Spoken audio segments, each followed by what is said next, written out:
Hello and welcome to my live video about nothing. I don't have a big plan today. I'm just trying to get some computer work done, and I thought, hey, maybe people want to chit chat while I do it, because sometimes you have burning questions like, Ashley, why did you start doing this? Ashley, what's your favorite design? Ashley, blah, blah, blah. I'm like, sure, I will tell you if I see the comment. That's the only problem. I have to go on. I don't usually see them up here. I'm not very good at looking at the camera. It's not moving. Okay, so I have to go on my computer and I type on the computer because otherwise I don't really know how to answer it. Maybe I'm not doing this right. I'm not sure. But what I have been doing is when I go live, I have it up here and then I have the video on my computer and I view myself. You know what I'm saying? So share the link, copy, and I'm gonna tell people in my Facebook group, just in case they want to come. You're here. Your Instagram handle is much different, but based upon your comments, I guess that it was you. Where are you? That's not the right button. That one maybe. All right. Oh, my caps lock is on. Then I'll be yelling at everybody. Woo. I'm live on YouTube. Come chill. No big plans today. Just working on my computer. Trying to get some patterns updated. Click, click, paste. Post. So, welcome. Yeah, I told some funny stories on Instagram. I don't know if I have any more stories. Yesterday, we took the kids to a children's festival. It's local, but that means because I live in the middle of nowhere, that we had to drive about an hour and a half to get there. So that's our local. But you spend like 4 hours and however many dollars. And gas is expensive, so it does kind of suck, but joined groups. Yes, that's not what I'm trying to do. You are distracting me. Turn that off. There we go. Okay, scroll up. There, the delay isn't too bad.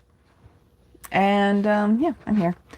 So I thought today, if you have comments, you can let me know. And if you have questions, you can let me know. I don't have a project because last time when I did a project, it was fun, but it still didn't help me get any of my to-do list done. Oh yeah, I do. I have a little video clip actually. We watched their promotional clips on the Facebook group before we went, so the kids knew what to expect. And one of the things that they showed was like a dino. It's a puppet, right? Like the person puts their hand under here and then the puppet talks and it looks like you're holding the dino and it's obviously your hand. I don't know if the kids notice. I did tell them it's a puppet because when we saw the little clip, my son, who is 5 and loves dinos, asked me if there was going to be live dinos. And I was like, you're my dino expert. They're like, I know you're 5, but he's the dino expert. He knows all their names and everything. And he asked me if there was going to be live dinos. I was like, no. There's none more. They're all gone. So that was surprising to me. So I always make sure to let them know. I don't know if you're familiar with children, but they can be quite gullible. And my daughter, who is 7, is typically more gullible than your average 7-year-old. And she has a very hard time knowing when people are joking. So she asks, and it's important that I'm honest with her because she's not trying to make fun. She needs to know. So I had to explain to her as well that, for example, the hoop lady that I showed on Instagram, we were sitting very far back and the voiceover was talking like a Dr. Seuss book. So I guess that's kind of for children. And she wanted to know if these people, well, I think she suggested that that girl must be at least 8 to do all that because Alice is only 7. So obviously 8, it means they have more skills. I'm like, whoa, no, she's definitely a grown-up.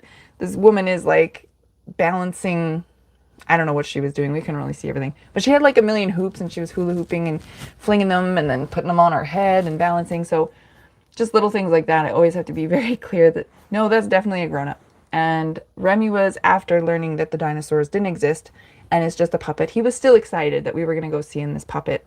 So I do have a video of him meeting, and it wasn't the same kind of dino. They had a triceratops in the little video, and when we were there, it was an apatosaurus.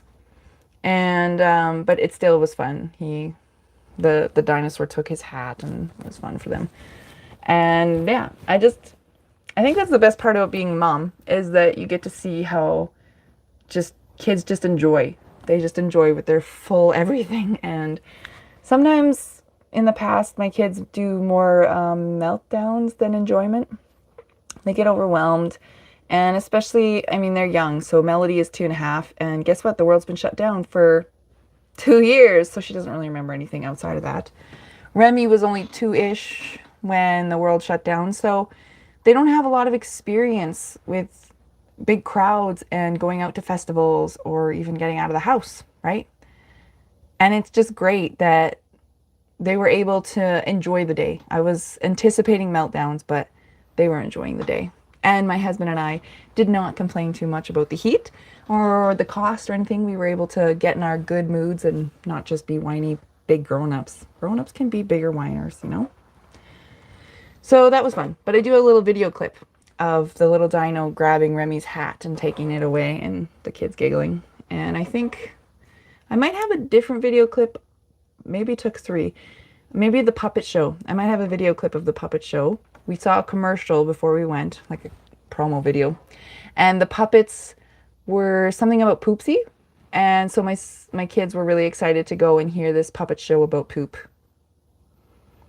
And it wasn't a puppet show about poop. It was a goose who poops golden eggs, and they call it a goose poopsie. But it was still hilarious, and everyone laughed, and they were having fun. So I'm like, okay, good. It was so hot. I did get a bit too much sun, and the next day I feel it, you know. Your skin just feels a little bit warmer than it should. So it was fun for everyone, but definitely can't do that every day. And it was not too expensive, so that was always nice too. So where was I on this? I'm going to keep working on my stuff. If you have a question for me, then I will tell you. If you don't really have any big questions and you're like popping in and you join my live and you're like, what's she crocheting today? And you see she's not crocheting, don't feel too sad. I'll crochet again. I crochet as much as I can. But right now I do need to work on my computer, and it's really more of like, hey, if you want to come sit in my living room with me while I work, we can just chat. That's kind of what I was thinking.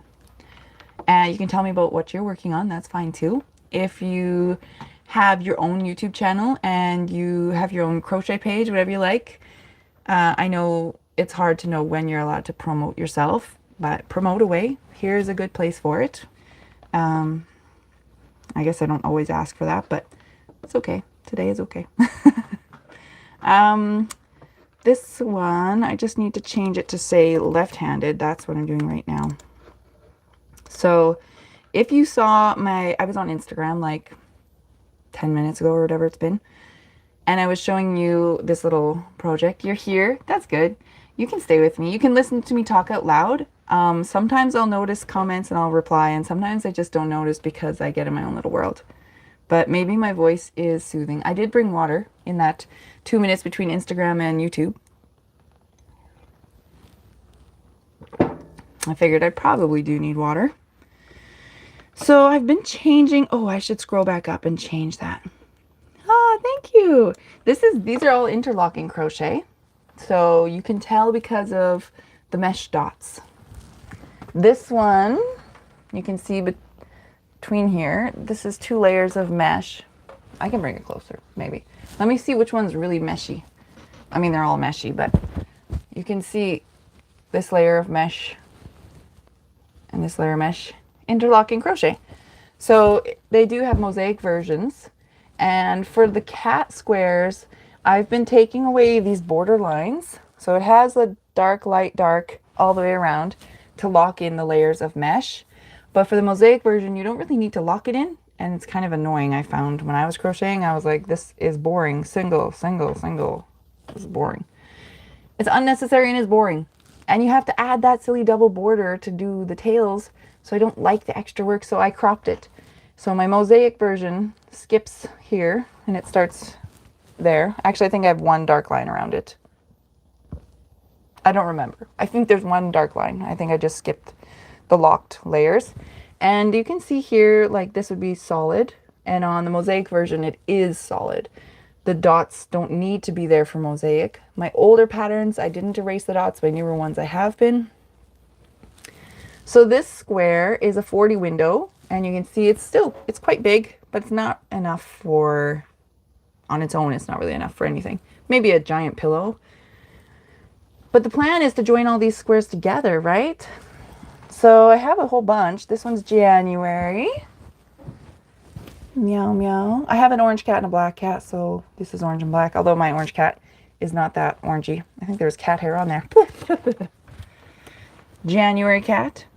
And this one is February cat. Little hearts. They're just sitting on like a stick or something. And what is March? Is March here? Oh, I think this one's March. No. March should be an L. I have a different pile over in my other workspace because the L gets reused also for a small, like you can do all 12 monthly squares, and it would be like 3 by 4 is how it works in my head. Or you can just do the 4, which would be March, July, September, and December. Goes along the column if you're doing the full thing, or you can just put 4 of them in a little square, well, kind of a bigger square, for a small blanket. So I'm making those squares twice, and I took a picture because I haven't actually made the L twice yet. So it's in my other section. And yeah, well, I am almost a crazy cat lady. I like cats, but I don't like cats. I'm more of a non-pet person. You're not allowed to say that online, right? You're not allowed to say you don't love animals. They just make hair and you have to deal with their litter and feed them all the time, and my kids spill their water. I don't mind a purring cat next to me. I like that part, but my cats aren't overly cuddly because they're indoor outdoor cats. So like Flippers, the orange cat, he's a little skittish. And also when we got them, they weren't babies anymore. They were already like, I think we could have taken them home a month earlier, but because we were moving, we're like, we have nowhere to put them. So we waited, and they were a month older than they needed to be. So by the time that we got them, and then I have 3 crazy kids, and they're just not as cuddly as I wanted them to be. That's really the thing. So I don't really like them. They put hair everywhere. One's probably crying for me all the time. They meow at me, and I'm like, what do you want? Meow, meow, meow. What do you want from me? And I have to be the one. I have 3 kids, and I have to be the one that goes, the cats have no water again. The cats have spilled their food again. Who has gonna clean up this litter? The cat wants outside. The cat wants inside. And I'm just like, I have 3 kids, and I'm running my own business. I don't really want to deal with the cats. But they're kind of cute. They're fluffy, and they're warm, and sometimes they purr at me. And Flipper seems to like me best, which is like another ego boost that the cat likes you. I don't know why that should boost your ego. It's just a cat. But yeah. And Flipper's is kind of like Remy's cat. And Tiger is Alice's. Melody doesn't get a cat because she's too little. So it's kind of sad. Like Remy really wanted the cat to like him, and he got the cat that's less friendly. So that kind of hurts my feelings too, because I don't like to see my sad boy. I missed a comment. Who said something? Somebody said something. Yeah. Oh, senior cats. My cats might get senior, but I don't know if they'll make it that long being indoor outdoor. And that always scares me too. Like, what if my cat never comes home? And then I'll have 3 sad little kids who miss their cat. But we really got them to be mice cats. Is that the word? Mousers? You know, we live, the village only has like less than 200 people.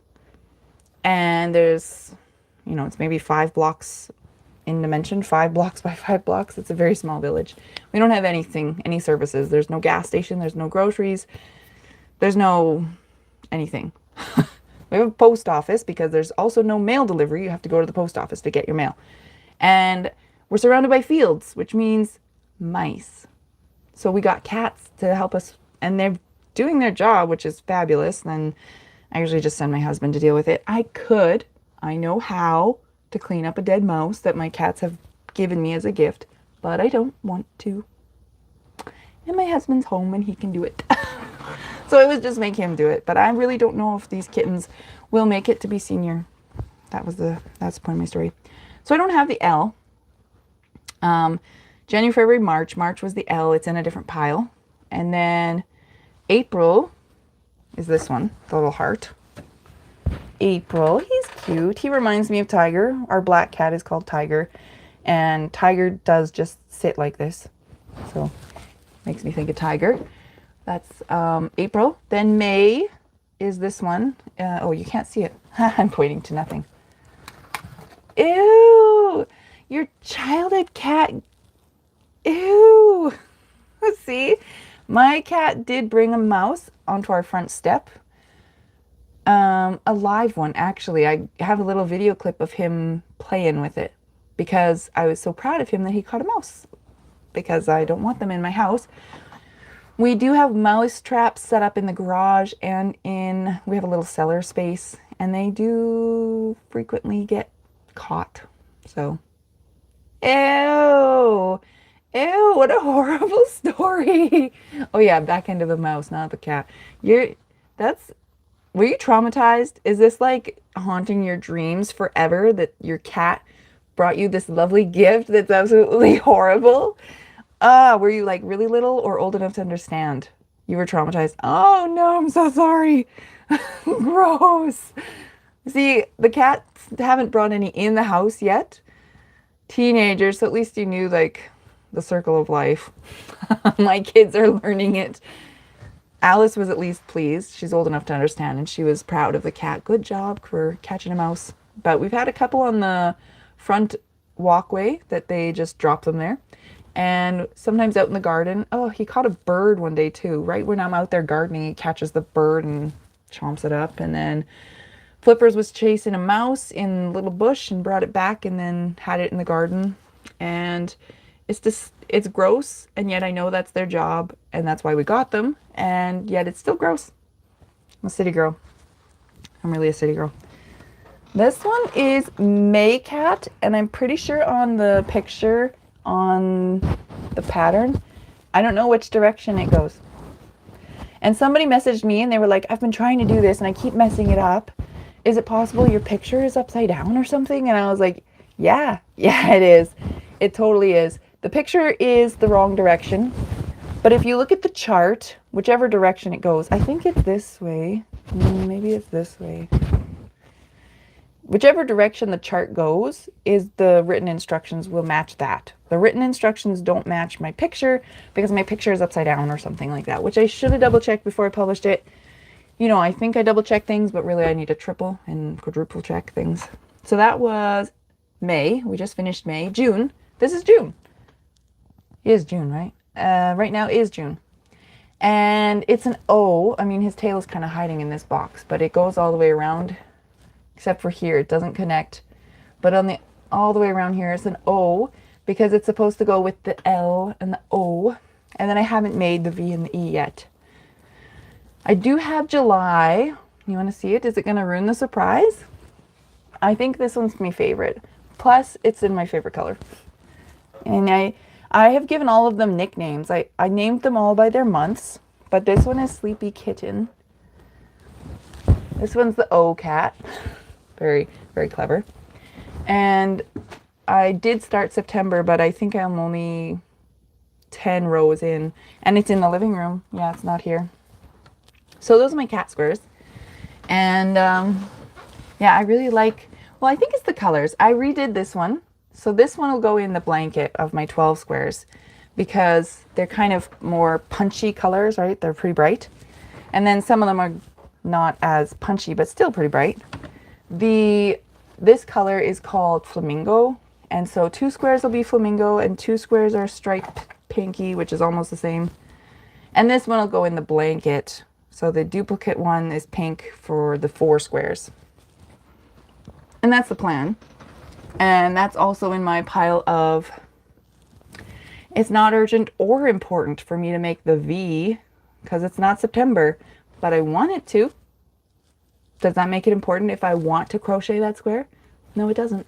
So I don't get to crochet the square. If I sticky notes with all the projects that I do want to do slash have to do, it would not make it on the list, which is why today I don't get to crochet him. The joy of being your own boss. Boring.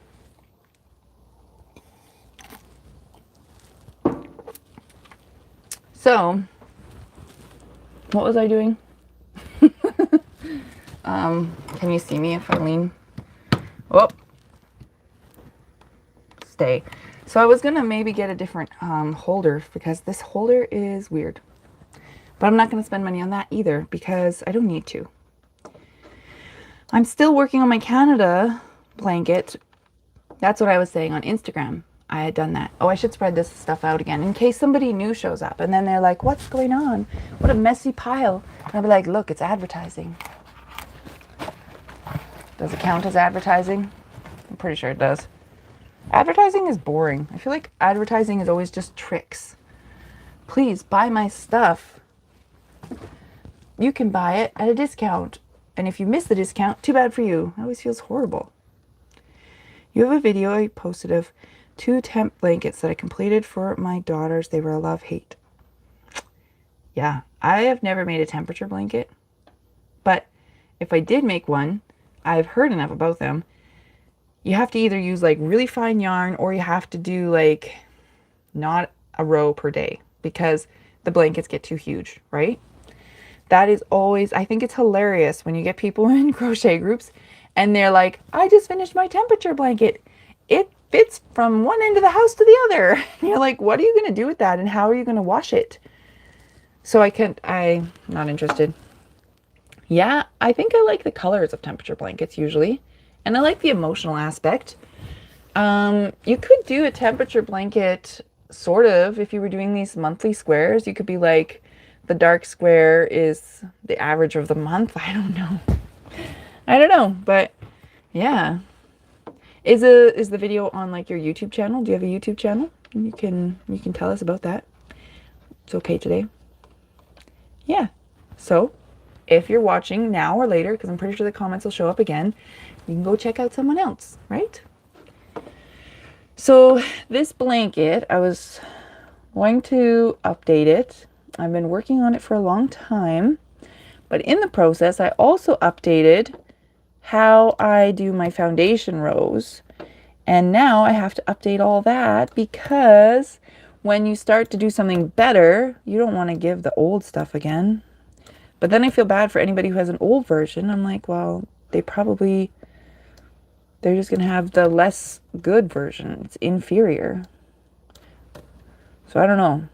I always have to update things, always trying to improve things, which really just confuses people. So scroll down, down, down, down, down, down.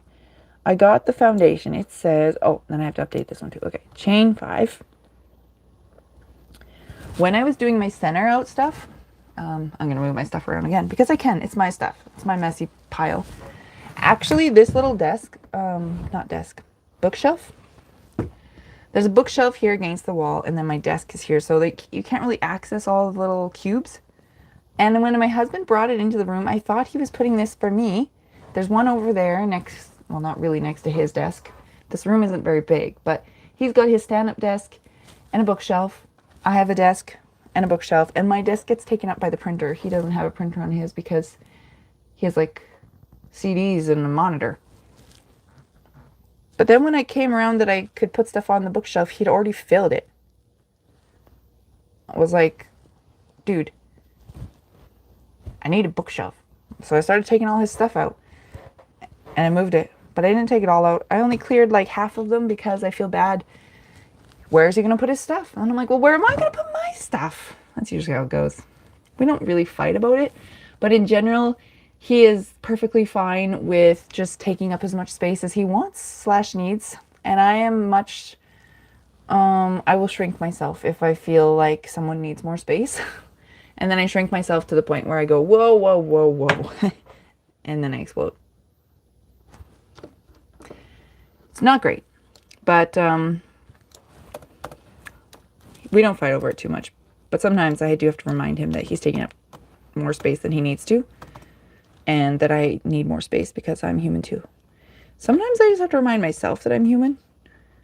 Maybe you don't have a problem with that and you're good at remembering you're a human. I just, I just, it's not that I don't think I'm important. It's just that sometimes I don't think I'm important. You know what I'm saying? It's not great to be, is it like low self-esteem and stuff like that? But sometimes it's also just like out of necessity. We live in a small house and you can't have your stuff all over the place. So to me, it just seems like a parent. Obviously, is it a mom thing? It could be a mom thing. Like, well, I mean, and my husband is a little bit more,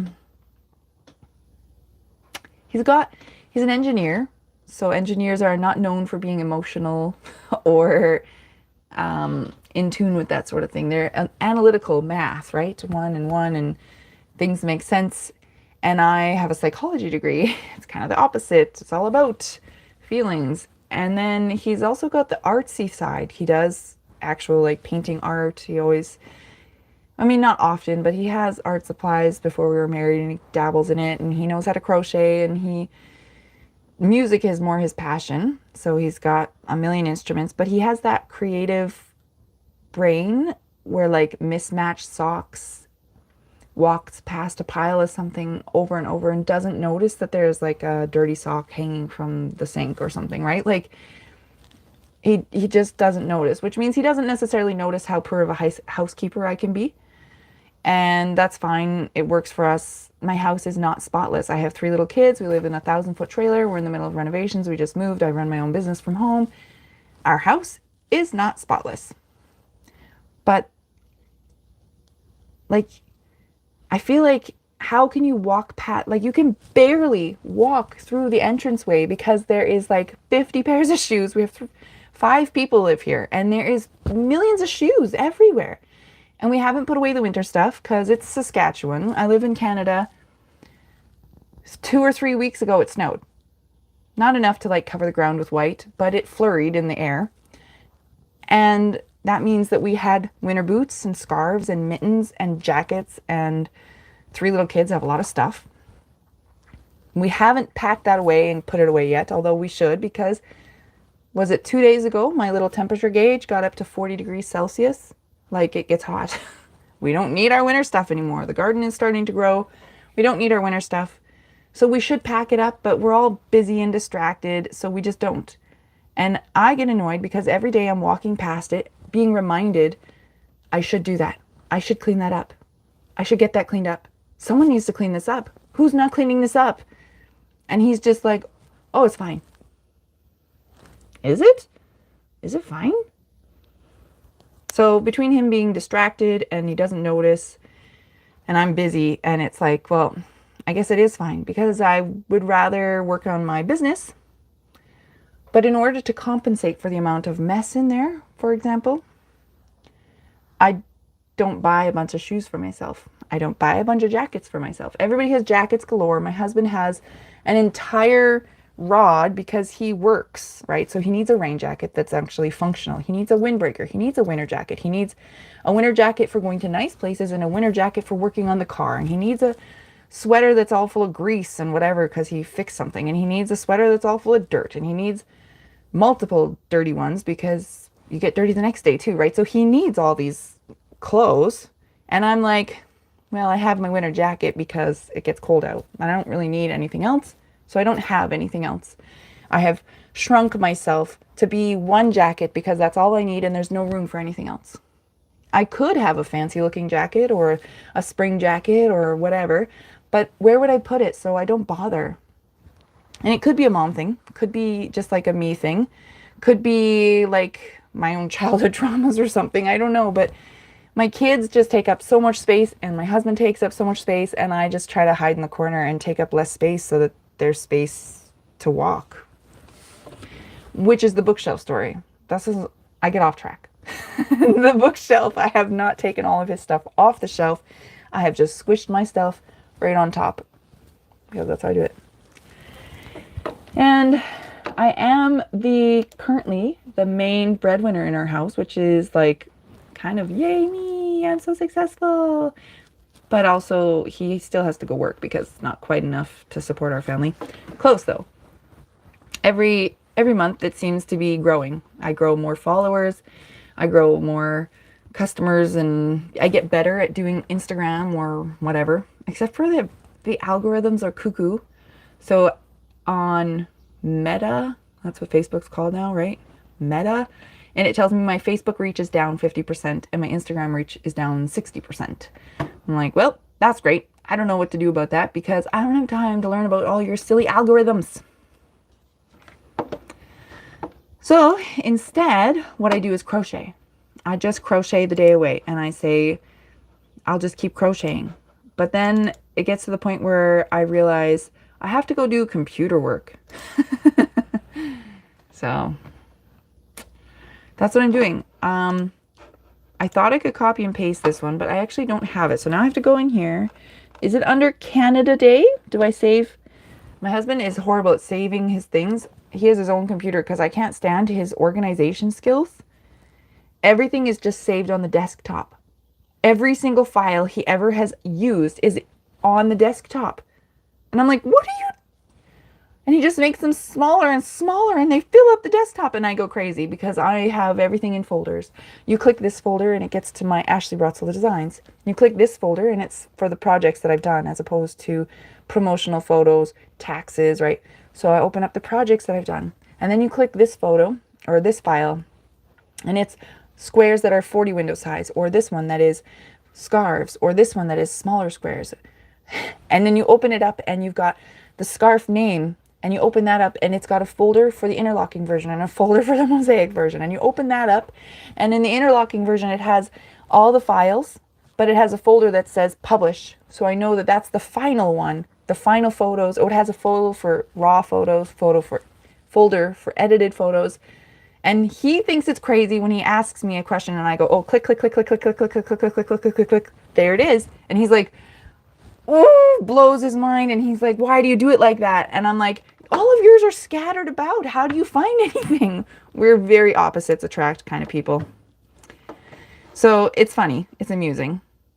But now I have to make sure because sometimes I don't save things the way they're supposed to be.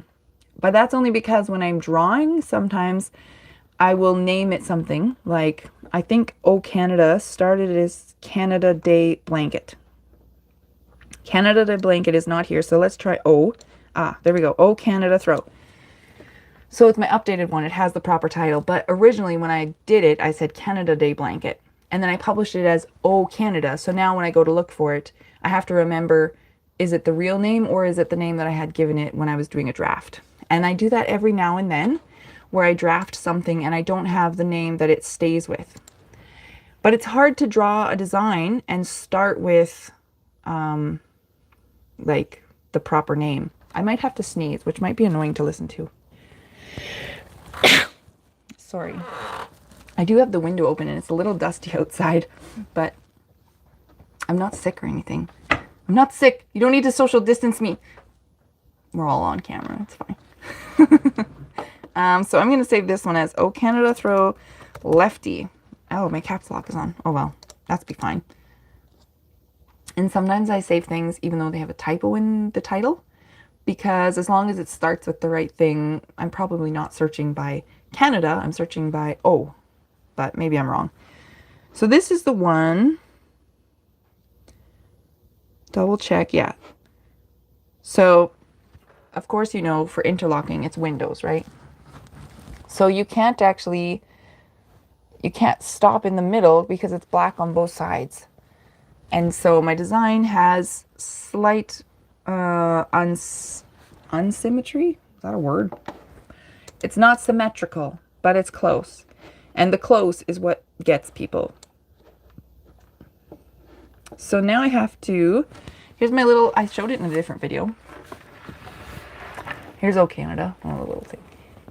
So I just copy the whole thing, flip it, and then paste it as a new chart. So I have to save it as a chart for Oh Canada, and then save another chart as Lefty, so that when it gives me the line-by-line instructions, it'll start at the same spot, but my design will be flipped. And because my design is flipped when you crocheting it as a left-hander, it'll come out the right way. That's how it works. So,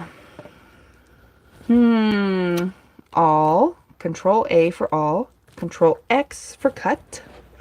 It's handy knowing these little shortcuts because they usually work in most programs, and it's very distracting when you don't know how to find things in the toolbar. For me, I was doing, it was like years ago, before I had kids. I think we were married, we might have been dating.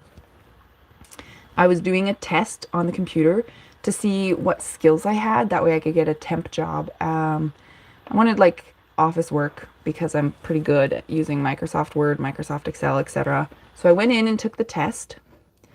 And it's basically like it ruins the screen, so you don't have the same things set up because they don't want you to cheat on the test, I think is the point. So you have to go file, paste, right? You have to actually click on things. But I'm used to using the keyboard, Control V.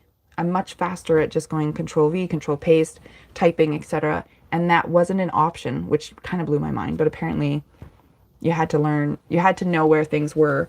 They were trying to test if you knew how to find like copy and paste. And so it took me longer and I was disappointed. Couldn't find copy and paste. I had to go up in the file and search for it. And then when I got the test results, she was like, your test scores are better than mine. And I was like, really? Because that's usually I'm faster. That's probably a rude thing to say, but it popped out. And yeah, apparently my test scores for Microsoft Word and Microsoft Excel were somewhere like 99%. And basically that means when you're overskilled like that, nobody wants to hire you. Just in case you're wondering. I had problems. There we go. Copied and pasted. So maybe now you can see it's backwards. Oh, my camera's backwards. This one looks right. The other one looked backwards and this one looks right. That's so funny. I didn't know it mirrored me. I wonder if that's a setting. What's this? Oh, I can change my picture. You want to see me in blue? Wow, that's funny. I don't like that. Go back to normal, please. Thank you. Now, what's this? Save a highlight. No. Share. Oh, I could mute myself. That's fun. Go away. What's this mean? Oh. Live chat, top chat, super chat. Oh, interesting. I don't know what all those buttons are doing, and now I can't make them go away. Oh, there we go. Hello. Hello. Welcome. I don't know if you saw the beginning or if you saw me on Instagram, but I am working on my O Canada files, which is kind of boring for you to watch. My hands aren't crocheting, but I talk a lot, and I thought it might be nicer to pretend I'm talking to friends instead of talking to myself. Plus, YouTube might pay me $1 in advertising or something. That's all. So, that's what I'm doing here today. Of course, I do get thirsty with all that talking, and I forgot I was going to put this up here to be pretty. There. Now people can say, wow, those cat squares are so cool. I'm going to go buy myself the ebook. Where would I get that? You can go to Ravelry or Etsy or my website. Check out the links that aren't in the comments. I could type them. Do you want links? Do people care? I think the automatic, oh yeah, it says, I saved it like on my YouTube channel defaults. So it always says for patterns and community, and it gives that little link. That way I wouldn't forget to put a link. It's not a link directly to my cat stuff, but if nobody needs the cat stuff directly, if they know how to say, hey, that's the link to get to her stuff, I prefer to buy on Ravelry or Etsy or the website, then they can just go to those places, right? So the Year of Cat ebooks is a pretty good deal, but every month the price is going up by like 50 cents. And by the end of the year, it'll be the same price, I think, as the gnome squares. I do have a gnome here. So last year, I did a year of gnomes. This is upside down. Here he is. This is October gnome, obviously Halloween-y, and has a little cat. So that's why I peep into my cat squares, because he's got a kitty cat. And I didn't mean to like promo the cat thing, because then I took that little cat and I put it in a mystery crochet thing. I think the file might still be in my Facebook group, but I'm not sure. And I took it and I made that tiny cat from October Cat be a little surprise mystery thingy-dooey.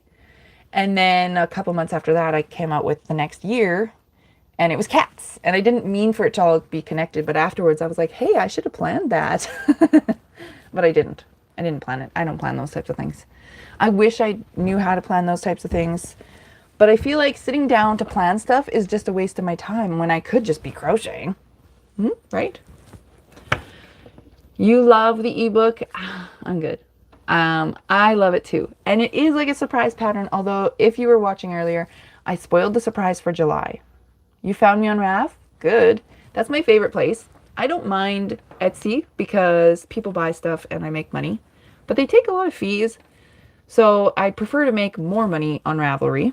And I do make like a few cents more when you buy it on my website. However, then I have to actually reply to you and make sure you get the file. And you don't have the option of like getting any updates or downloading it again. It's just an email. So I think Ravelry is my favorite, even though I'm paying a few extra cents in fees versus my website. And that's why not everything is on my website. There's only a few things that are available for purchase on my website, and I forget why I chose those things. But yeah, one pattern. Oh, you need more. I have like over 200 patterns, which is a little scary. And I plan on updating a lot of them and getting new ones out. And there's always just more. So you missed it. I'll show it again. It's okay. Unless you don't want to see the surprise. Don't look. I won't show it. I won't show it unless you tell me you want to see it. It might be a surprise and I'll ruin the surprise for you and you'll cry. It's here. It's waiting. If you tell me you want to see it, I will show you July. If you tell me you want a surprise, you don't get to see it. And you can't rewind the video. If you rewind the video, you're going to see it. What am I doing on this file? I am exporting. You want to watch me export? Of course, all the words are backwards. But I go up here to File, and I say Export, down, down, down, down, Interwoven, Lock, and Fillet. So I drew this, and now it's exporting it. Oh, I have to pick the file. So you could watch all my files too, but it's harder for me to look. So I'm just going to actually find the file. And then I'll show you what it gives me because it's kind of crazy. And it's under O Canada or Canada Day. O Canada. Good job. I see now they're all matching. And I save it as LFM Lefty because those are the lines. That's called Wind Stitch. That's I have a video, I think it's in my last live video. I mentioned how to create the charts. And I show you on a grid because like graph paper, that's typically what you would start with. Once you understand how to use the graph paper, it's easier to use a computer program because it's faster than drawing, right? So I use Wind Stitch. Technically it is cross stitch program, but they worked with somebody, I'm not actually sure who, but they worked with somebody and got the program to tell you the line counts when you export it. But this is what it gives you. Not a very readable pattern. It's just not user-friendly, the export. So then what I do is copy and paste it. I go Control A for highlight everything, Control C for copy it all. Then I open up a new Word program and I go Control V for paste. Where are we? And you do want to see it. Okay, I'm going to show, here comes July. It might be my favorite square. Plus it's in pink, which is my favorite color. I call it Sleepy Kitten. Isn't she sweet? She's just sleepy. I like it. It's one of my faves. I do like these ones too, but they look better not in orange. I don't really like the orange, which I did whine about in my latest blog post, or at least the blog post on this. Maybe it's not my latest. I think I made a couple blog posts since then. I did whine a bit. I'm not sure if you read the blog entry or if you can hear the whine coming out of my voice. But basically I was like, I don't like my colors. Wah. So maybe you want the program for being cross stitch as well. It's pretty cool. It lets you do the colors. You can actually pick the colors based on cross stitch threads like brands. You love the little kitty? Me too. So where was I on this? Okay, so that one can close and save. Yes. And then close again. Okay. X, close, open. Yeah. So now it is 24 pages. 24 pages of this, which is not very user friendly. But what I have created, which took me a long time, but I learned how to create a macro. So I don't know, you have to like turn macros on. And then I wonder if I can do it backwards. I probably can't. I go, if you have the same word, it's up in view, macros, and then you have to create them, which I created a whole bunch. And then I just run them. So I would go, it's a fresh one, so I have to start with my template one, run. And it goes pop, pop, pop, and it changes a whole bunch of things. And it's really satisfying to watch it just scroll through changing things, and I'm not doing it, it's doing it itself. And sometimes my computer can't handle it, and it goes not responding. Midnight, go to sleep. Yeah, have a good rest. We can do more fun stuff tomorrow. Probably not on YouTube Live, though. My kids will be home. But yes, go to sleep. Dream of a sleepy kitchen. And then I have to do, you can only have so many characters in the macro. So then I had to make template 2. And I run it. And it goes tick, tick, tick, and it goes through the whole pattern, and it changes a whole bunch of things. And when I first started, I was doing find and replace. That's essentially what this is. Only now I don't have to type it every time because it's the same find and replace for every interlocking pattern. I'm just taking what they have exported and I change it so that it looks nice and it matches my patterns. So then I do template 3, and now I have like a bolded section each heading, and it's only 15 pages instead of 24. But it's got still, there's still more work to be done. So I add brackets. My arm's getting, that's a heavy little computer. This computer is fancy. You can flip it around and fold it like a tablet, and then it came with a fancy little pen. And I thought, ooh, that'll be fun for drawing, but I don't like it. I just don't know how to use it, so I just stick with my mouse. So then I have like, if you were to copy and paste, which I have done to back up my macros so I don't lose them, I copied and pasted them into a Word document, all of them. And when I do that, I have over 900 pages of macros, and that's a lot. And I created them all. But they save me time because then I'm able to just go run. And if my computer's really slow, I crochet in between. But usually it's like slow enough that I can't get one stitch done, but fast enough that I want to focus on it, because otherwise I forget what step I'm on. Maybe you're not as distracted as me. If you can read, if you're doing it for personal use and you know how to figure out what it's trying to tell you, then you don't really need to change it. But because I'm selling them, I want the formatting to look nicer. So that's what I do for all my stuff. My computer's doing a round circle. It can't handle it. It's a brand new computer. Well, I mean, it's a year old, which is not too old, but apparently for computers it's pretty old. Computers don't have stamina anymore. I have my old computer right here, and it was doing the same thing where I tried to do macros and it would die. It would just get frozen. So I went and got a new computer, and it worked for almost a year, and it's just been horrible. Horrible, horrible, horrible. It's driving me crazy. There's, I don't know if it's the brand or what, or if it's that I paid extra to have the fancy things that I don't use, like the tablet version and the pen. Maybe that's what costs money, and I should have not got those, and I should have put that money towards processing speed or something. But what I did is I go into the store and I go, I don't know anything about computers. Please sell me a computer, right? Could do my own research. That would take like 10 years. And it's not that I don't know anything about computers. It's just that I used to be more hip. I used to be better at computers, but you have babies and you don't pay attention to it for 3 years, and suddenly it's so overwhelmingly confusing that I just don't have time to bother. If they're going to switch everything up and change things every single year, then I just can't keep up. So I quit. And I just go in and I tell them, please tell me what to buy. I want a computer that does this. And they are not paid by commission, so they give me what I want. And then I have to go lefty so I don't forget. Oh, I didn't even save this yet. Better save that. And I, of course, have to go into the right folder. 2022 update, LFM left, O Canada, lefty lines. There. I'm quite organized, which is sometimes a problem. Sometimes it's good. Where's my little... Oh, there it is. So I wanted to be able to see the comments on YouTube while I'm clicking this.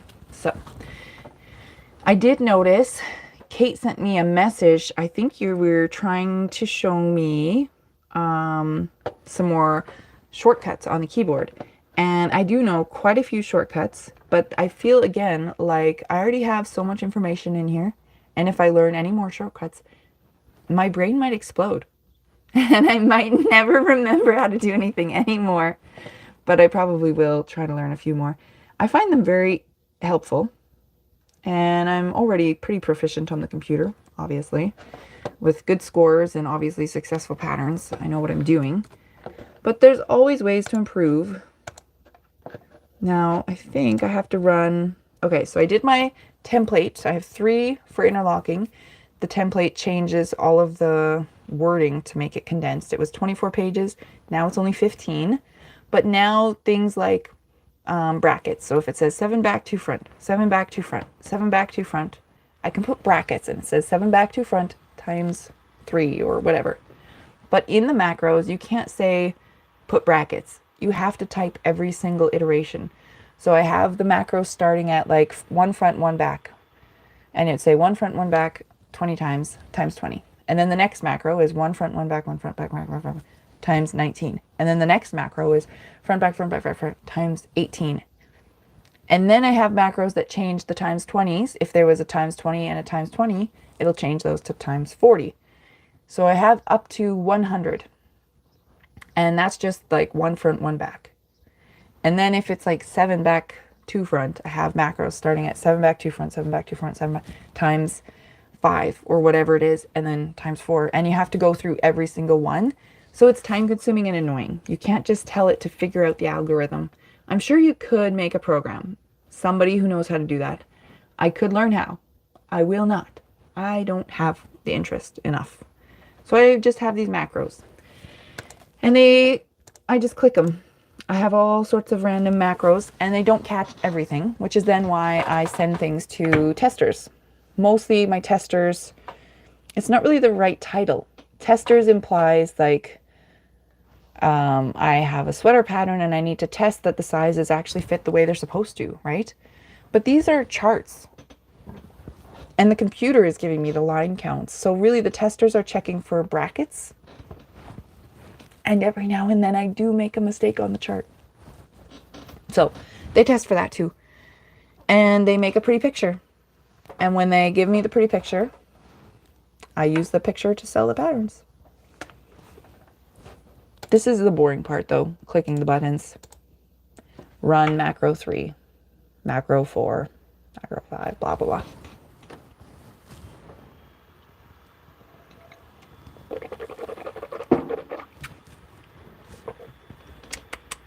I watered my garden this morning.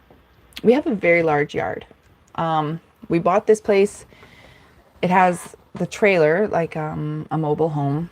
It's from the 70s. It has skirting around it because it insulates and stuff because we get winters. But on the yard part, we also have a double garage, which is handy because my husband's very handy and he needs that. And a little shed. And it's really 2 lots. So this lot has like the house and the garage, and a little shed and a garden. And then this lot still has power and water, but whatever used to be here like 50 years ago burnt down or got destroyed. So it's just empty. Has a tree, and at the very back it has a broken cement pad. Quite a lot of cracks in it. Might have been a driveway or a garage or something at some point, but the people who lived here before this, or the neighbor, I forget who I was asking, the neighbors, they've been in town 10 years, and they said it's always been empty from that time frame at least. So we have the 2 lots, and the empty lot is still mostly empty. It's just grass. But this original house lot is, the garden at the back is like 50 feet by 50 or 60 or something like that. It's quite a large dirt spot. And we have quite a lot of things in there. Couple rows of potatoes, tomatoes, corn, peppers, like sweet bell peppers, carrots and beets and some flowers. And it's nice. It's like a big section of potential. I don't have a lot of gardening experience. Growing up, we never had a garden, but my grandma did, and my great grandma also did.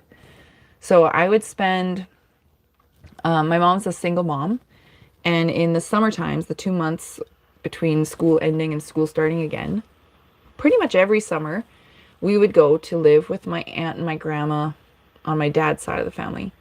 My dad, not always involved in that process. He just happened to be related to me. But my grandma and my grandpa took a lot of effort, and my aunt as well. So they lived in separate houses but close to each other, and we lived down far away. So they would come get us, me and my little sister, and we would spend 2 months of summer sleeping primarily at my grandma's house, but we'd spend the weekends at my aunt's house, and sometimes we'd have sleepovers at my great grandma's house, they were all in the same area. And my great grandma, she lived in Allen, Saskatchewan, and on her, I don't know if it was called a road or whatever, there's only 3 houses. So the road's like this, and you come in, there's my great grandma, my great aunt Clara, and my great aunt Agnes, just all there. So it was great as a kid, because obviously there's just so much safe spaces. And it's a small town, so even if you go outside of that area, it's not too dangerous. And they were quite old, obviously, great aunts, and a great grandmother. But my family lives a very long time. I remember my great grandfather. I'm pretty sure I was about 5 or 6 when he passed. And my great grandfather, just one great, I must have been 12, might have been 10. I should know the year. I don't actually know. I don't remember.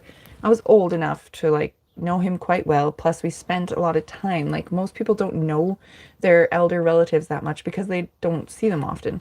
But we would spend the full 2 months of summer. My grandma would go there 3 times a week, and I'm pretty sure, come every time. And we would go the week of Easter break, the week of Christmas, or 2 weeks or whatever they give you at Christmas time. I don't know how many breaks you get in school. I don't remember. Anytime there was enough time for them to drive down and get us, they would come get us. It was helpful for my mom because she was a single mom, and it was fun for them because they got to see us. So that's how I learned gardening, but they didn't actually make us do the gardening. You know what I'm saying? We got a new person. First time here. Welcome, welcome. We are saying today that if you have a YouTube channel or a website and you want people to come check you out, you can comment here today. I know that self-promotion is a weird thing, and on Facebook groups and Instagram, you always have to be careful because you don't want to step on people's toes. But today, your name says Crochet. Maybe you have something to share with us. You can share it. There might be people who see it. I know there's not a million people watching live, but people might rewatch later. So you can share away if you want to. I am working on my computer clicking buttons, and it is boring, which is why I get distracted. It takes me a long time to do a very simple job. But it's also distracting when I tell stories. I distract myself. I don't even know why I'm telling you my life story. What was I talking about? Gardening. My great-grandfather. Anyway, so I knew my great-grandfather. And he died when he was 91. And it was February when he died, so obviously that's winter for us here. But the summer before that, just a few months before that, he was in the garden harvesting everything. You are here? You're probably working on a project, aren't you? Oh, not responding again. Come on. This little word program, he can't handle it, you know? So we weren't made to do chores out in the garden, but my great-grandfather, he had a garden bigger than what we have currently.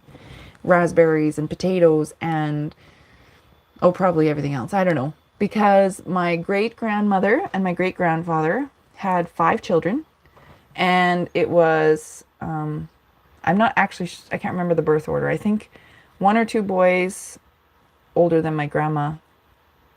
4 boys anyways. 4 boys and 1 girl. My grandmother is the girl, All four of their boys were born mentally handicapped.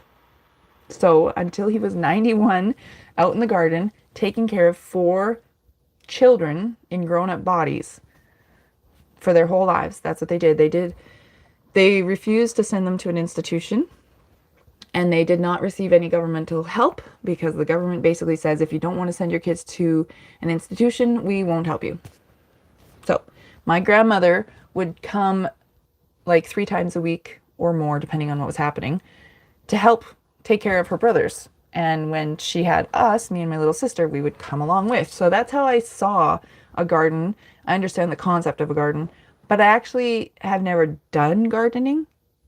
And now I have a 50 by 50 foot garden and I'm in charge of it. Well, Mitch is kind of in charge too, but between me and my husband, we got a giant garden and I don't have much experience. So we are hopeful and learning. And it takes up some of my crochet time, which is so rude. But it's exciting. I go out there, and this morning I was picking weeds in the potato area. We planted these potatoes and the dirt is just like nothing. And you're like, where are these potatoes? And you just keep watering them and hoping. And then the dirt kind of like cracked.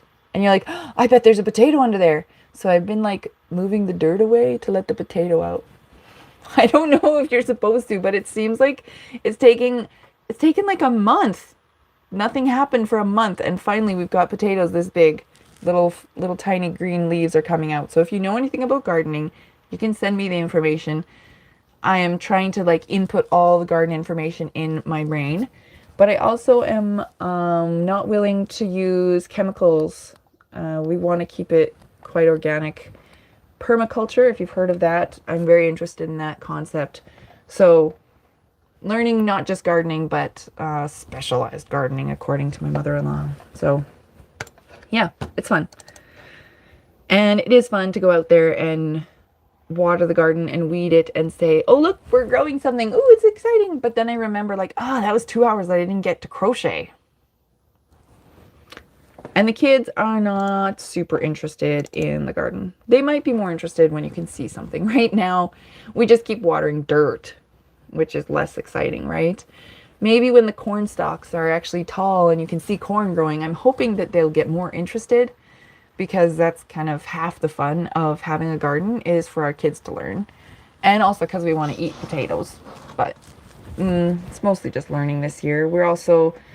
My husband doesn't have a whole lot of time to put towards it. This is my front window here. I'm looking at my roof and such, and it's like, yeah, we need a little... The siding needs to be fixed. The skirting needs to be fixed. The shingles need to be fixed. There's a broken down fence along there. The back fence already got taken down. He used these old fence boards, and he put them in the garage because the garage had no... insulation and no inner walls. So we got it insulated, and he's been putting up the walls with these old fence boards, which is free and cool looking. And then hopefully, I think it was the plan this year, but it hasn't happened yet. He's hoping to get it also heated, because in the winter, which it's like 9 months of the year, it feels like it's winter. Not quite that extreme, but it feels like it. It's very cold, and he needs to be able to fix stuff and work on stuff because that's what he's good at, and that's why I keep him around, right? So it's important for him and us so that he can get that done.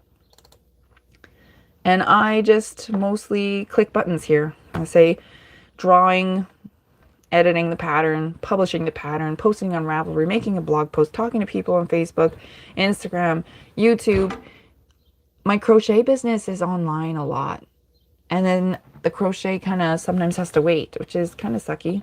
When I started doing this stuff, I thought I could just like make money from crocheting. But I don't want to sell my crochet stuff. I want to sell the patterns, which is less about crochet and more about computers. But that is my one-man show here. I just keep talking. I don't know. I say things out loud, and yeah. You have to wait for it to die? I knew that about onions. We planted about a bunch of them, and the green is starting to get up, And I knew that when the green falls over and is brown, then you can take your onion out. Potatoes, I didn't know that you have to let the leaves die. It seems so weird to me.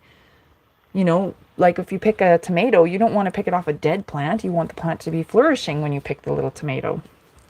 But, yeah, we planted so far 2 types of potato, Yukon Gold and something else. And we have another bag because we're planting them in stages, because that way you don't have to harvest 500 potatoes at once, right? You need to space them out a little bit. But we have to use potato, well, we have everything in the garden has to be short growing season because it's Saskatchewan. And that means that in 3 months we could have snow again, or sooner. We'll probably get us a frost warning sooner than that. So, yeah, you have to plant things early, but in stages.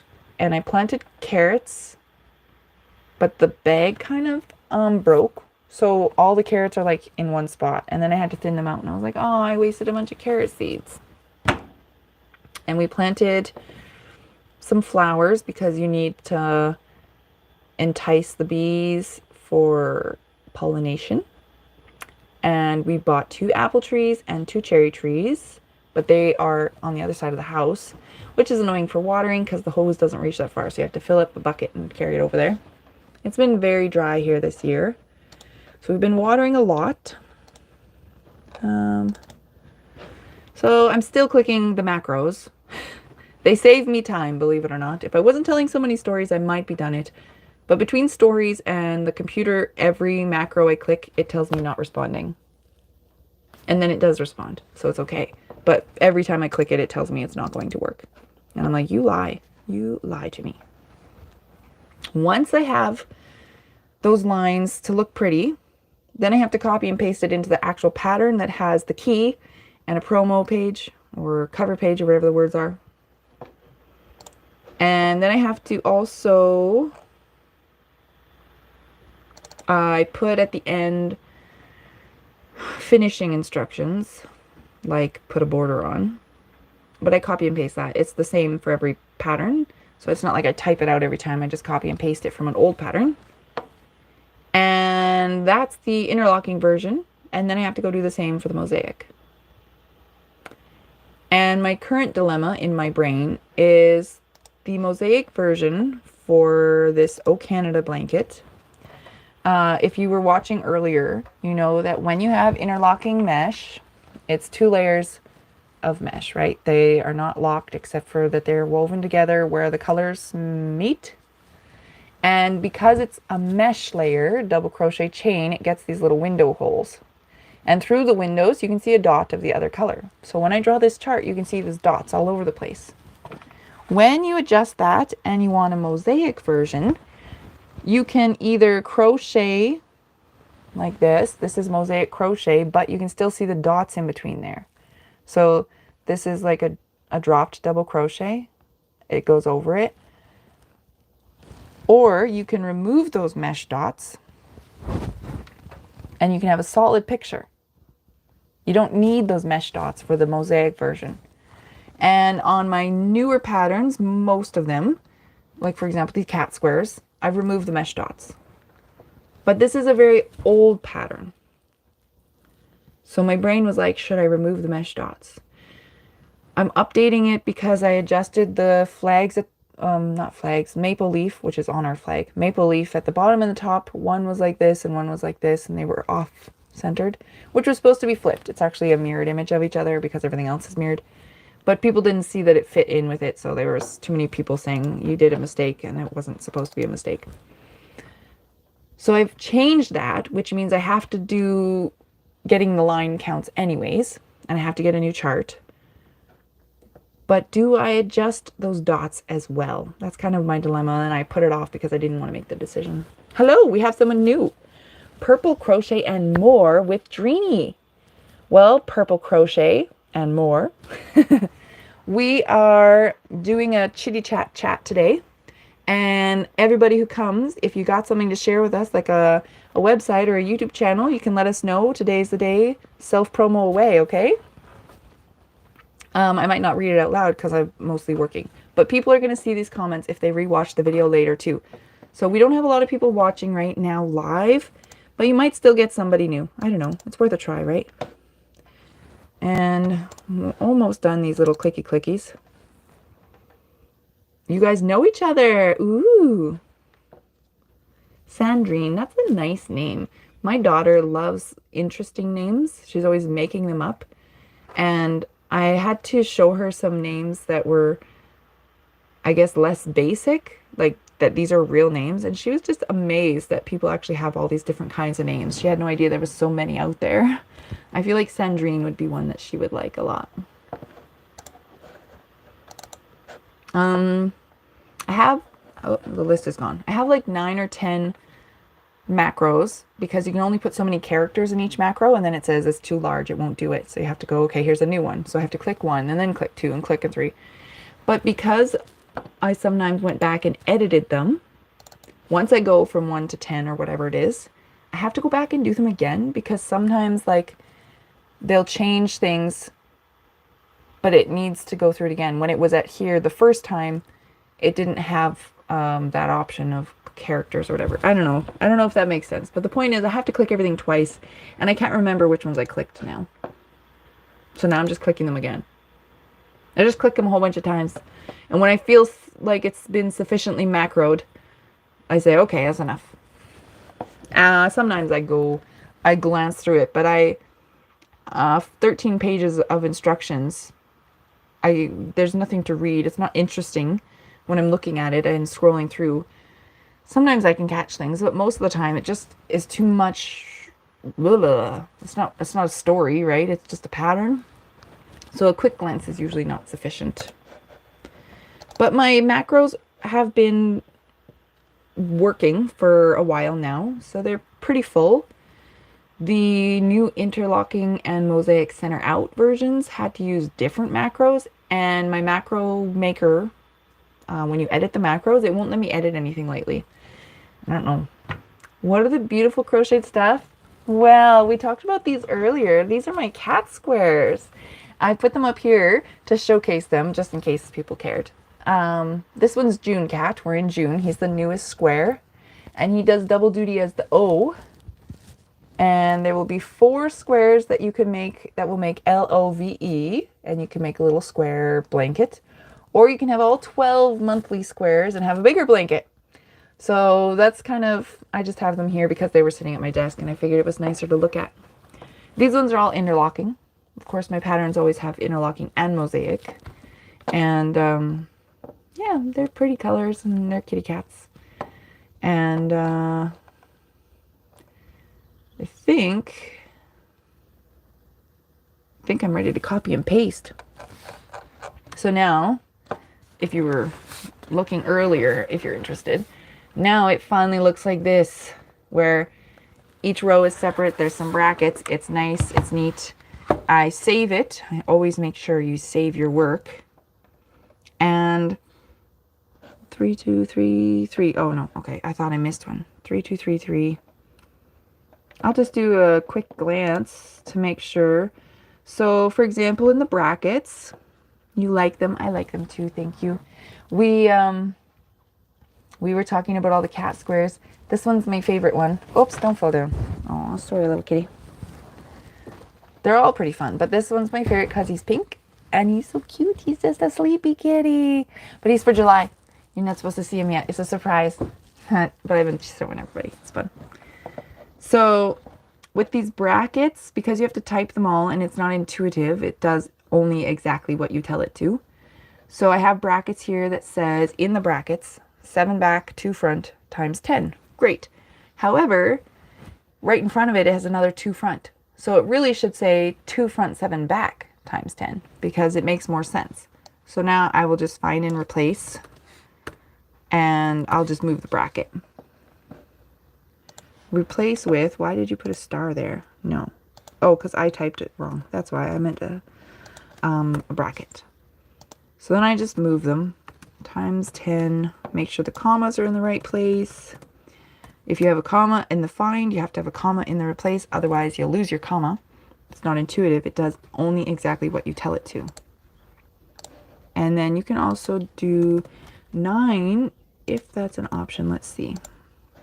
0 replacements. Oh, 6. There we go. Well, then let's try 8 because maybe we need that too. Replace all 0, 0. Okay, good. And there was one that said down, down, down, 2, 7, 2, 7, 2, 7, 2, 7, 2, 7, 2, 7, 2, 7. Oh, 7, 2. I'm going to change that one. Copy, click, copy bracket, paste. Oops, no, not too many pastes, just a little paste. And this is also very distracting when my kids are home to do this work because it's boring and then they want something. And when I come back to my computer, I go, what was I doing? So it's helpful. Dad took them out. Should be gone for a few more hours. I was hoping to at least get the interlocking version done. The mosaic version, I'm still deciding whether I should remove those mesh dots. It's, the mesh dots don't have to be there, but they make it use less yarn and it would be then less heavy. And the look is slightly different, right? Because this is solid, but it's not solid because it has those dots. So I think most people like it when the dots are gone. I'll probably edit it. And then I send the pattern to my friend who changes the Excel document that I send her to have the X's on it. So I have actually outsourced that step of the pattern making, which felt very weird at first to say, hey, I'm making patterns, but I didn't do that part. But as a business, it's okay to outsource tasks. You know, my brain has to learn. That window, it needs to shut. It's chilly in the shade. So, think, oh, there's one. That's the one I saw earlier. Clickety clack. And then delete, delete, delete, delete, delete, comma, move the bracket, times, oops, 4. Don't make mistakes. And so because I'm now editing it personally, that's when the mistakes come in. If I didn't edit things, there would be no mistakes because the computer does it, right? But because I wanted to make it look more fluid or look more better. This is the lame word. That's not what I'm trying to say. I'm trying to make the pattern better.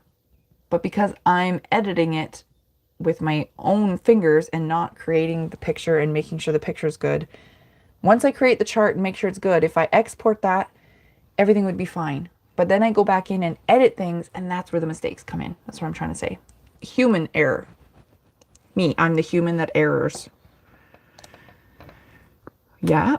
Click, click, click.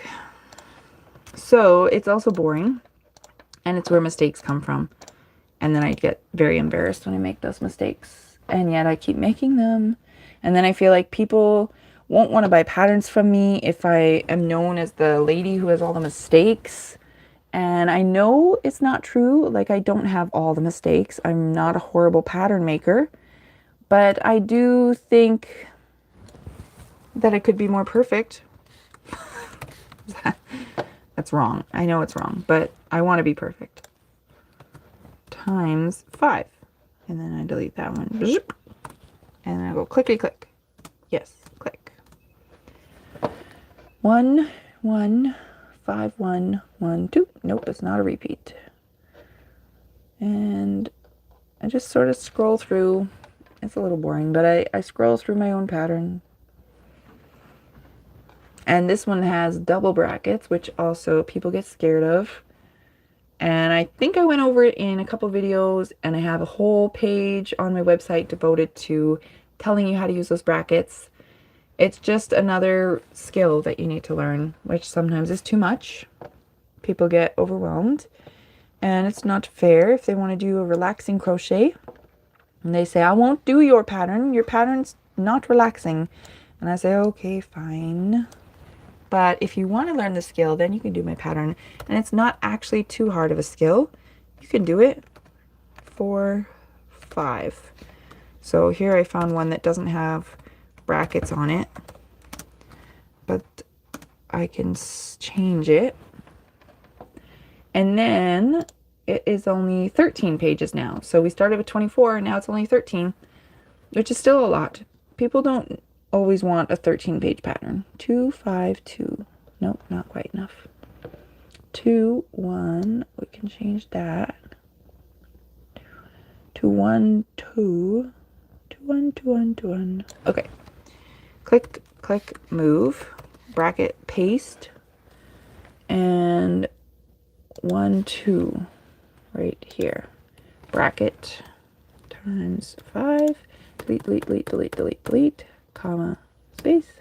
1, 2, 2, 1. Oh, it's opposite letters. Don't do that. All done. 3, 1, 1. Here we go. Oops. 3, 1, 1, 1, 1, 10. I know those numbers don't actually make sense to you. This is part of what I was saying, that I talk out loud too much, and it is too much. 1, 1, 10. 1, 1, 3, 1, 1, 10. Bracket times 5. 1, 1, 3, 1, 1, 10. Yes. So because I'm changing it, I have to make sure that I don't mess it up. 1 replacement. Okay. 1, 1, 1, 1. Move you anyways. Click, space, click, clack, flip, flap, flap, flap. I've been putting off this task for a very long time. And now I'm only doing it because it is allowing me to put off a different task. Did I say that out loud? Is that just a me thing? That list of tasks that I was supposed to get done, there's probably something more urgent. I guarantee you there's something more urgent than what I'm doing right now. But if I get this one done, it's been waiting a long time, and it's still good work to get this done, so I should do it. Should I be doing it right now instead of the other task? I'm not sure. Probably not. But at least something will get done. Oh, 3. There we go. So, for example, this one, the macros caught that it said in the brackets 3 and 14, but it didn't catch that outside of the brackets is actually 14 again and 3 at the end. So it says 14 back, bracket, 3 front, 14 back times 4, and then outside of the bracket is another 3 front. So we can change that to say 14, 3 times 5. But it's not intuitive. It doesn't know that unless I tell it, and I didn't tell it in the macros. And I can't edit my macros lately to add that, because every time I edit a macro, whether I paste it or copy it or type it, it crashes. The macro's gone. The Word document is gone. It just shuts down. It's gone. Instant. Just gone. And I've sent a complaint. Nothing. And so I can't adjust any of my macros. They are working sufficiently well. But it would have been nice to, when I was doing the right-handed instructions, for example, I could have edited and added some more of these macros so that when I came to do the left-handed instructions, they would be already there, at least the opposite versions. But I couldn't edit, so that's annoying me that I have to put more work into it. Not necessarily more work, but more time. And time is what I'm short of.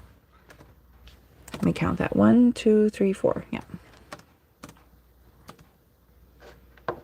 So sometimes computers are not as cool as you think they should be. 1, 11, 1, 9. 1, 11, 1, 9. Clickety clack. 1. Oops, I didn't. Okay, let's go back up here. 1, 2, 3, 4. I have to count them. Times 4, and I control all. Actually, I'm doing Alt A means replace all. And I'm going to go through, and I should double check that I did that on the right-handed, because I sometimes give up when I was being annoyed that the macros weren't working. This one says 7272 2727. So far, so good. 1, 2, 1, 2.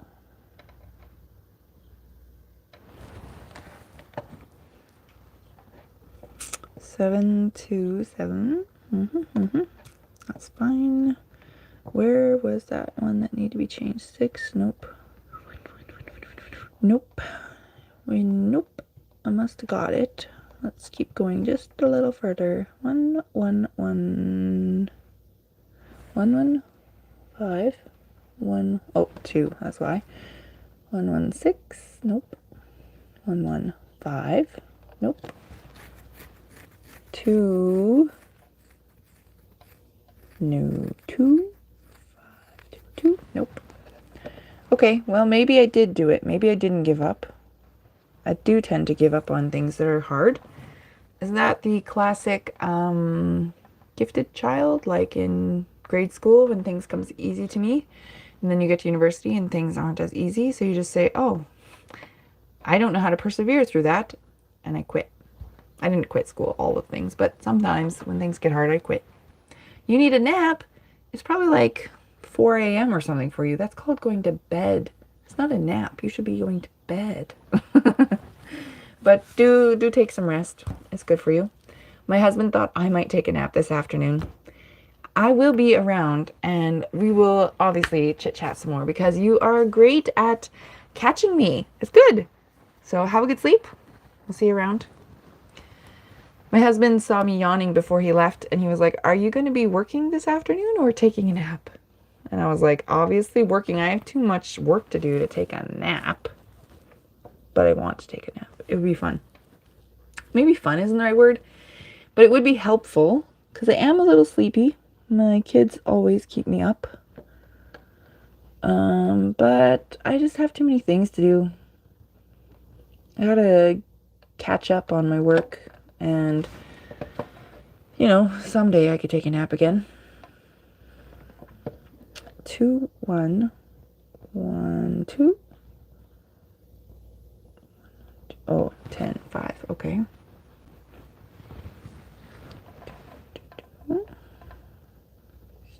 Might have gotten it. Double checking is boring, but I wish that I could always give perfect things, and that's why I double check. Actually, I've been on like a sweater kick. I started 2 sweaters, and I wish I was starting a 3rd because I want it. And I have a lot of sweater patterns because I like them, and then I'm like, well, I shouldn't use someone else's pattern. If I'm going to make something, I should make my own. That way I can sell the pattern. And then I'm like, well, I don't have time to do that right now. Boring, right? So, I think it'd be like, if my job was painting fences, then I'd probably come home and not paint my own fence, right? Because you just say, well, it's a job. But now, if my job is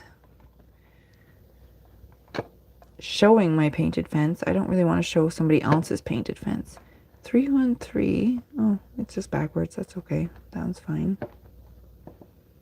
Some of these repeats are very long, which is annoying, I know, but it's because the images are facing each other. It's not repeated over and over and over. And especially in mosaic crochets, that's what people expect. They want a mosaic crochet pattern that's this big, and you repeat it 100 times. And, well, not 100. That would be very big. That's basically what summer direction was. That's what this is. I don't know which direction he goes. But it's a very small repeat, and then you repeat it to make your blanket width. And that's what people seem to expect from mosaic crochet. People do not expect that in interlocking crochet because they're more used to getting like a picture. And when I started, the point was to make pictures that don't require a graph can, bobbins, changing colors, knots, weaving ends. That's what I was trying to avoid. There's no bobbins. There's the ends to weave in, like when you start it and when you end it, or if you have run out of a skein. All of these take 2 black, and then 2.5 of the colored if it's striped, or just 2 if it's not striped. Which means I do in the middle have little ends to weave in when it goes to the next skein. But on the most part, or on the whole for the most part, there's not bobbins and stuff. That's what I was trying to avoid. So I like the big pictures. Obviously, that's what I designed most of.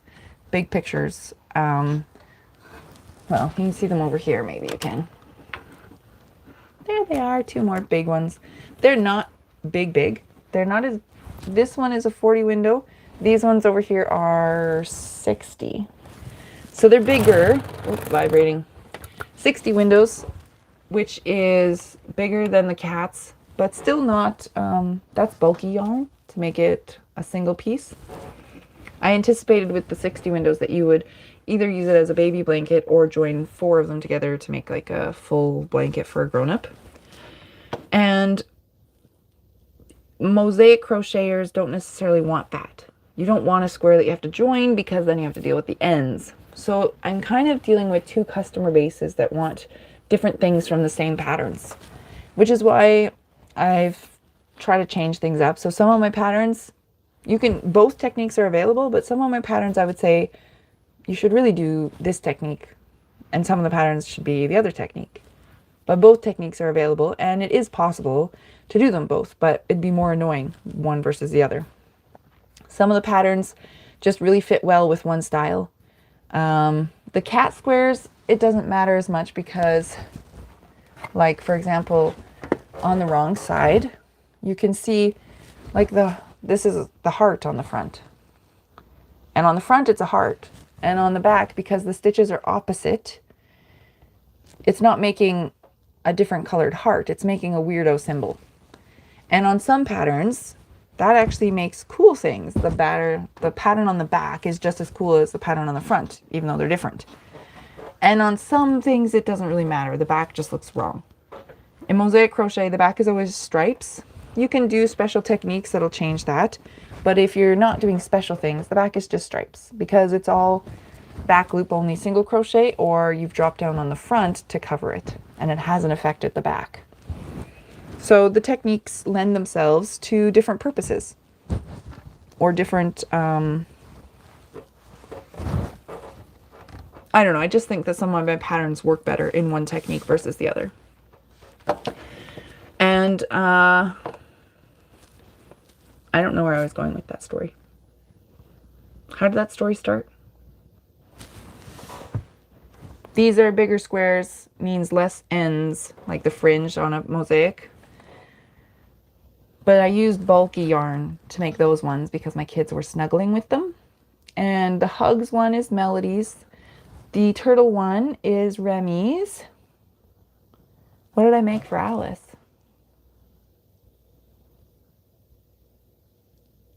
Anybody remember? Oh, her deer.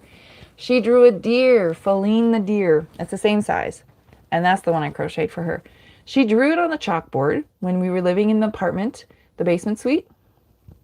She drew this deer and it had icicles, and she pointed out that this chalkboard drawing, she said, "Mom, you can make a pattern from this. I drew a picture for you so you can make a pattern," because I had been spending a lot of time drawing to make a pattern.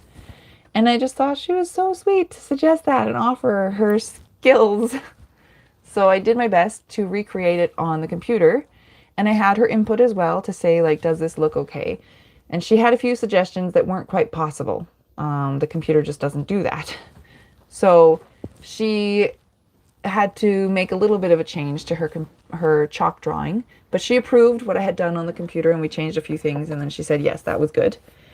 And then I published the pattern, and any sale of that pattern I gave her the money of, so that it was her pattern. And she bought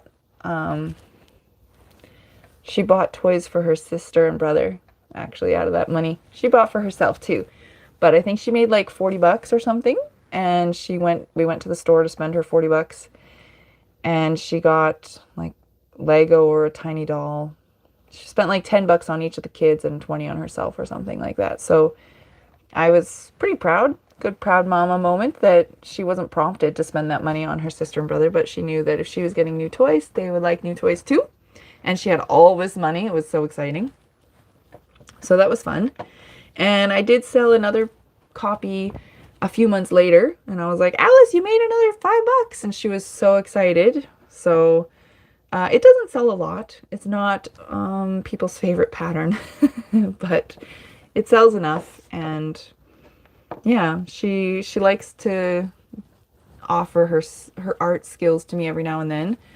So I have done two on her art now. The one was Feline the deer, the other one was Baby Fish, and that one was a painting. And we tried to, when I picked the yarn that I used, I tried to use yarn that changed colors because in her painting it's all these fun colors, and technically my patterns only use two, right? Main color and accent color.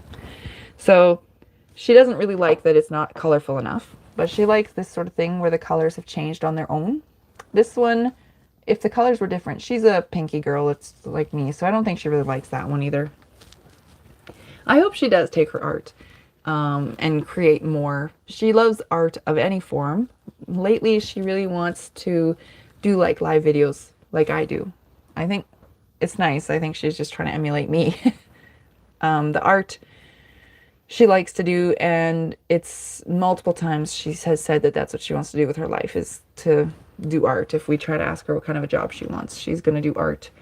Every now and then she'll say something like, when we watched the hoop girl with the hula hoops and everything at the show the other day, and she said, that's so cool, like I wonder how long she's been practicing. And I said, well, she probably started when she was about your age in gymnastics and stuff, so that she has been doing this for years, so you could start. And she was like, yeah, but I think I want to do art. Like, okay, still stuck on art, that's cool too. I try to be a good role model because I know that the kids are always watching. Mostly Mitch and I just try to show the kids that there are lots of options out there and that you can pick whatever you like. So yeah, as I don't like using the word gifted. I'm not a gifted child. I'm just a good at school kid. You're leaving me too? Oh, everybody has to sleep. Yes, go sleep. Wish you good dreams. Go have a rest. I was very good at school. I'm not necessarily a gifted child, but I'm good at bookwork. And as a kid, everyone's always telling you you can do anything you want to be. And when you grow up, you can be anything you want to be. And you're going to be amazing. And then you grow up and it's like a lot of pressure because I don't know what I want to be. And I don't know if I'm going to be good at it. And I'm not good at everything. And I fail at things. So I tried this and I tried that and I quit this and I quit that. And I feel like that's been like my personal therapy journey, is just getting rid of the shoulds. You should be good at everything. You should be magnificent all the time. You should be perfect. They're not real goals. You can't be perfect. Nobody can be perfect. And it starts at such a young age. My daughter is 7 and she already has that. Like, I tried very hard not to put that on her, and she already does that. She kind of gets upset when her drawing isn't perfect the first time. She meant to draw something else and a stray line went this way, or she finished the whole picture, but it's not what she wanted. It's not perfect. And sometimes she gets very hard on herself, which I'm pretty sure I haven't modeled. I try to model mistakes and gracious learning and trying again and all those things, but the perfectionism, it gets in you. I'm still looking at these boring lines. I think it's just too boring for me.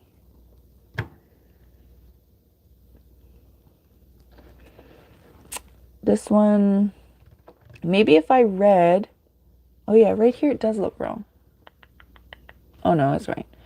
Do, do, do, do, do, do, do, do, do. It's because the brackets are hard to distinguish. This one I'm going to change to this one, replace them all. And this one I'm going to replace with this one, replace them all. I don't know, maybe that'll help. You should keep trying, you should fail, you should learn by failing. It took me a long time to figure that out. It's in my personality too, I understand. I think it's in a lot of us, especially creative types that I see on my Instagram, like the crochet designers or the crocheters. Arts. I follow a lot of art things too. My stuff isn't painting, but I still use art skills and I like to paint. And it is one of those, I don't know if it's our culture or generation or if it's just always been like this, where there's a lot of shoulds and you have all these shoulds and there is no shoulds. Nobody else gets to decide how you should live or should find happiness. So I don't know, the parenting stuff always talks about modeling mistakes and learning and stuff, but hopefully it'll click and my daughter won't have to go through as much therapy as I did, but we'll see. Right? That's the goal, just to have a little less trauma. I think I was going to check the row. That's what it is. What row am I at? 72. So if I go to this one and check out 72, is it the same? That's what I was checking. And it looks like I did get it. So that's good. I must have been paying attention when I did this. 1, oh, 2, okay. 1. Okay, well that's good. I think if I did 72, then I probably did the end. I don't know. This is why I keep putting it off. This is the boring part. This is why people don't want to design. Because they just don't. I get a lot of people who go, hey, have you thought about doing a pattern for a squirrel? Hey, have you thought about doing a pattern for a bike? Hey, have you thought about doing a pattern for a sparrow or whatever? And it's like, yes, that's a great idea. I have like a million ideas. I have those thoughts 20 million times a day. But then to actually draw the squirrel is the next step. And then once you draw it, to actually take that and turn it into a written pattern is the very boring step. And if you I've had people tell me they know it's boring and that's why they won't do them. They won't do patterns. Plus then there's customer service, people who say, I need help. I can't figure it out. I don't know how to download my pattern. I don't know how to print my pattern. I'm like, ugh, that's not my job. But it is my job now. So it's just a lot of learning. Well, that one has no repeats, so that must be the Canada section. I don't know, maybe the people who are watching, it says we have 5 watchers. Thank you, 5 watchers. The part that I'm on, I'm working on my Canada blanket. I'll show it to you guys again. And you can see in here, it looks mirrored because of the way the camera's doing it. But the words are about in the middle, and there's no repeats in that section. Well, very, very rarely, as opposed to like the little leaves, they repeat. So I have brackets for the leaves, but I'm pretty sure 100, row 100 is probably the middle. I might fall out of the camera because I'm staring at I'm very bad at slouching. I try to remember because I do get a sore back and I don't want to be hunched over all the time, but I forget. I always just start getting closer and closer and lazier and lazier. And my glasses slip down and I'm very self-conscious about showing you guys too often that I do this. And I try to hide it, but I'm pretty sure you can see it. My glasses slip and I push them. And I'm self-conscious about my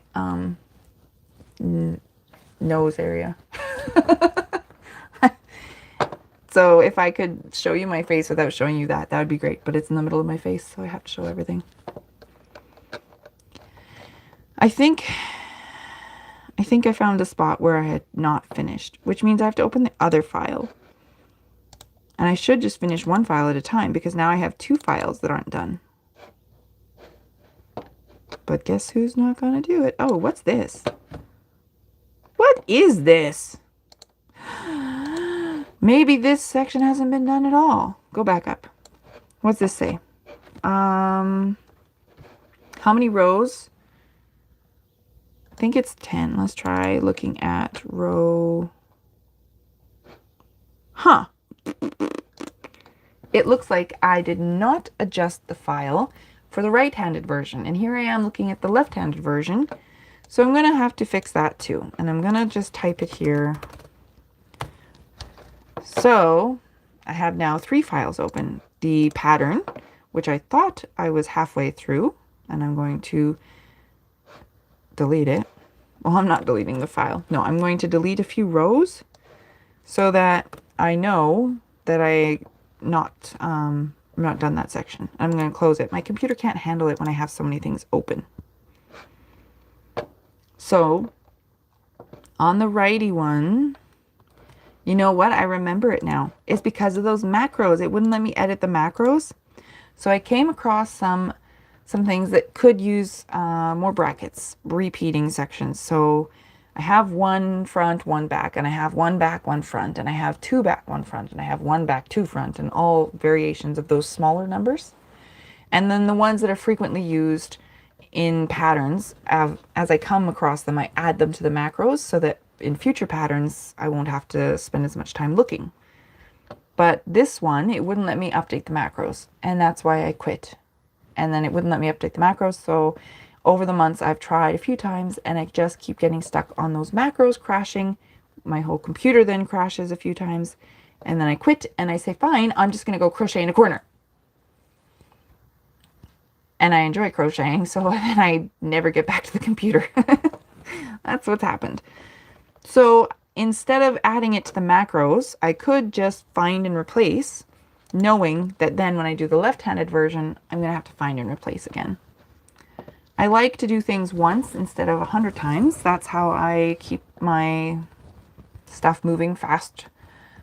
People have asked, like, how can you make so many patterns? Well, it's because I've spent so much time building up the macros and stuff, right? And that's how, if you had to go through this one by one, it would take a lot longer. Oh my goodness. I was talking to another designer. I won't name her, just in case.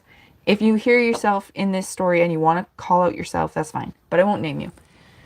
She's probably not even watching. I was talking to another designer, and she was saying how only recently has she learned how not to be counting every single stitch, and she was able to use the computer program.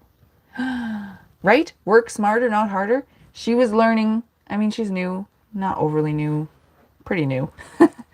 I'm pretty new too. 2 years isn't really much time to say you have an established business. In Canada, I don't know if it's like this everywhere.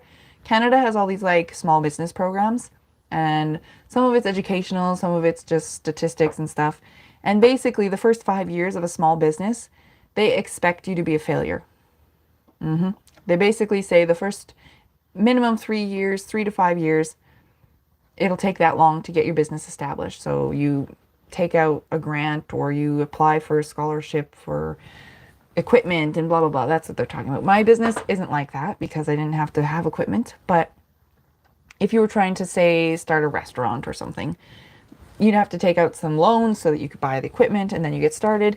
And of course you do make some money, but because you have to pay off all the debt and because you don't have enough customer base and you're still learning skills and all these things, basically they're hoping that with their support, in 3 to 5 years, your business can finally be successful and you can be in the black, which means profitable, as opposed to in the red, which means at the end of the year, you look back and you go, wow, we made negative $3, right? 3 would be nice. Usually it's more like I worked my butt off an entire year and my business is still hundreds of dollars in the hole. That's a problem. A couple years ago, I was trying to sell silicone beads, which is like chewing for babies, like on a necklace. Obviously not this small. You put all these beads on a necklace and then you sell them. I was selling necklaces. And I was reading this small business stuff then as well. And I did that for 2 years or less than 2 years. And even though they say all over the place that it'll be 3 to 5 years before you're successful, I got to the point where I said, well, I'm making negative money repeatedly and I simply can't afford to make negative money because I didn't take a loan out of the bank. If it was like negative money at the bank, maybe that'd be one thing. But my husband's working full time. I'm a stay-at-home mom. We have limited income. He's also renovating the house. And every month I'm spending money, hundreds of dollars every month, to waste my time selling these things, right? And it was a failure. I mean, supposedly that's normal. And if I had given it a few more years and done good advertising, that I'd get out of the hole and then I'd be profitable. But we just couldn't afford to wait any longer. So I quit. And when I started this, I figured this would be a safe business. I mean, I didn't really think of it as business necessarily right away, but you know in the back of your mind that if you're going to try to make money, that it's sort of like a business. And now it really feels like a business because I have to do taxes and crap like that. It's boring. But I didn't have to buy beads. I don't have to buy string. I don't have to ship a product. And my costs are yarn, which is like a hobby. I already have a lot of yarn and I do buy too much yarn still, but I would probably be buying that yarn anyways. So now at least I get to mark it off as a business expense. And my business costs is money. I mean, time. It's not money, it's time. So I either put in time at the computer or I put in time crocheting, and that's how I make money, as opposed to buying supplies to make a cake or string to make the necklace, and then having also the time to make the cake or make the necklace, and then the time to ship the product and package the product and check on shipping and paying for that. And I don't have any of those issues because my product is all digital. My product is like, part of me wants to go back in time and start this sooner because it makes so much sense for my skill set. I love art. I love crochet. I'm really good at computer, like Word documents and Excel. So this stuff basically has come really easily to me. And now I'm making money at. That's, to me, makes a good fit for me. And I wish I had started it sooner because I feel successful and I'm not making as much as my husband would have been doing engineering work, but or lawyering. I was in law school. I dropped out of law school a couple years ago. I would have made a lot more money as a lawyer, but I wouldn't have been home with my kids all day, and I wouldn't have been crocheting so much, and I wouldn't have been creative processes, right? So to me, it feels like my perfect job, but I do every now and then have to do the job part of the job, which is like this. These little brackety things that are boring me, that I'm ignoring by telling you the stories of how cool I am. So yeah, that is basically my big long story. I need to get to row. I'll just have to start at the beginning because I don't know. I don't know what row. I thought I had done this, but the beginning wasn't even changed. So I think that I must have come across bracket and said, my macro won't change. Here it is. Here's one. 1, 1, 1. Okay, let's see.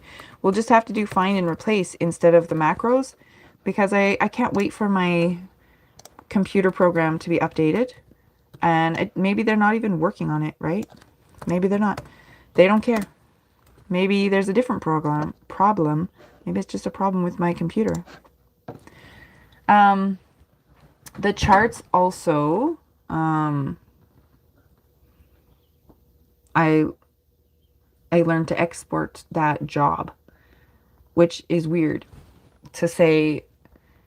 I draw it and then I give it to someone else to put X's on it and give it back to me. It's weird. But essentially I do the same with the crocheted pictures. I say, I have people who I give the pattern to and they crochet a pretty thing and they take a picture and they give the picture to me. And I could not do my business as successfully as I am if I didn't have people helping me like that. And some of the people get reimbursed in different ways. So it's not like, well, hopefully they don't feel like they're being taken advantage of. I hope that I help exchange good. Sometimes it just feels like they don't realize that they're giving me such a gift, because if I had $1 million to give you all, I would. But yeah, I like that we can do creative things and they can do creative things and I can do creative things, and now we're doing them together and it's good teamwork. 2, 3, 2, 3. This is the boring part again, because now I have to see if those brackets, well, it says times 5, so it should be fine. This one says 4, but the numbers don't fit into 5, so I can't switch it. And that's true. I do give them the patterns. Well, when I started this and I learned that testers often, you give them the free pattern, they crochet it, and then that's the end of it. Like, one free pattern. To me, that's just not enough. So I've given, some people who have said, no, it's fine. And other people have said, okay, I accept. And I give them more. But it just like, I could not be so successful if I didn't have those beautiful pictures, And I wish that I could hire people and pay the $1,200 or whatever they really deserve for spending 60 hours. But I'm very thankful that people are willing to help and people do good work, even though they don't get paid thousands of dollars. So it is really cool that it basically forces a community. But it also feels, from my perspective, like I'm making money off the pattern. I am doing the boarding part, and I do crochet as much as I possibly can. But I could not have published this many patterns if I didn't have people helping, you know? Well, I mean, I probably could have published them, but they wouldn't look as nice. And they wouldn't be, you know, if somebody shares their work in progress on Mosaic Crochet World, a Facebook group with 30,000 people, and inevitably I will get at least one pattern sale from that. Every time. Almost every time. But if it's a good picture and it's a good pattern, people like to see that someone's using it, and then they buy the pattern, and that's how I make the money to feed my family. And I feel like I'm not doing enough. I'm making money to feed my family. I should be crocheting every single piece in every single color, and there's just only one of me, so I can't. But is it guilt? Like I'm not doing enough? That's the guilt, I think, of I'm the crochet designer, sure, and people think I'm cool somehow, which I'm like, you're wrong. I'm not really that cool. But I am cool, right? Like, I don't know. My brain goes both ways. And I wish that I could help, you know, people who comment and they say, oh, I love that pattern, but I just had 50 million horrible things happen to me and I can't afford it. And my heart breaks every time, but I'm always like, well, not everybody can afford every single pattern. I can't either if I was doing that, right? So I try to avoid doing too many sad story giveaways. Like when people either comment or message me and tell me their sad stories, my policy is basically to just be a listening ear. And I know that they're really asking for a free pattern. And it doesn't cost me much to give away free patterns, but it still does cost me, and I just can't do that. So that's the one of the hard parts. Some people make the patterns. Yeah. Some people just make patterns and never make the patterns. That's a very funny way of saying it, and yet I know what you're saying. They draw the patterns and then they don't crochet it, right? So testers is the wrong word, essentially, is the point, because I would feel comfortable publishing my patterns after I've done this process. Sometimes, very rarely, my testers do find a problem in a pattern.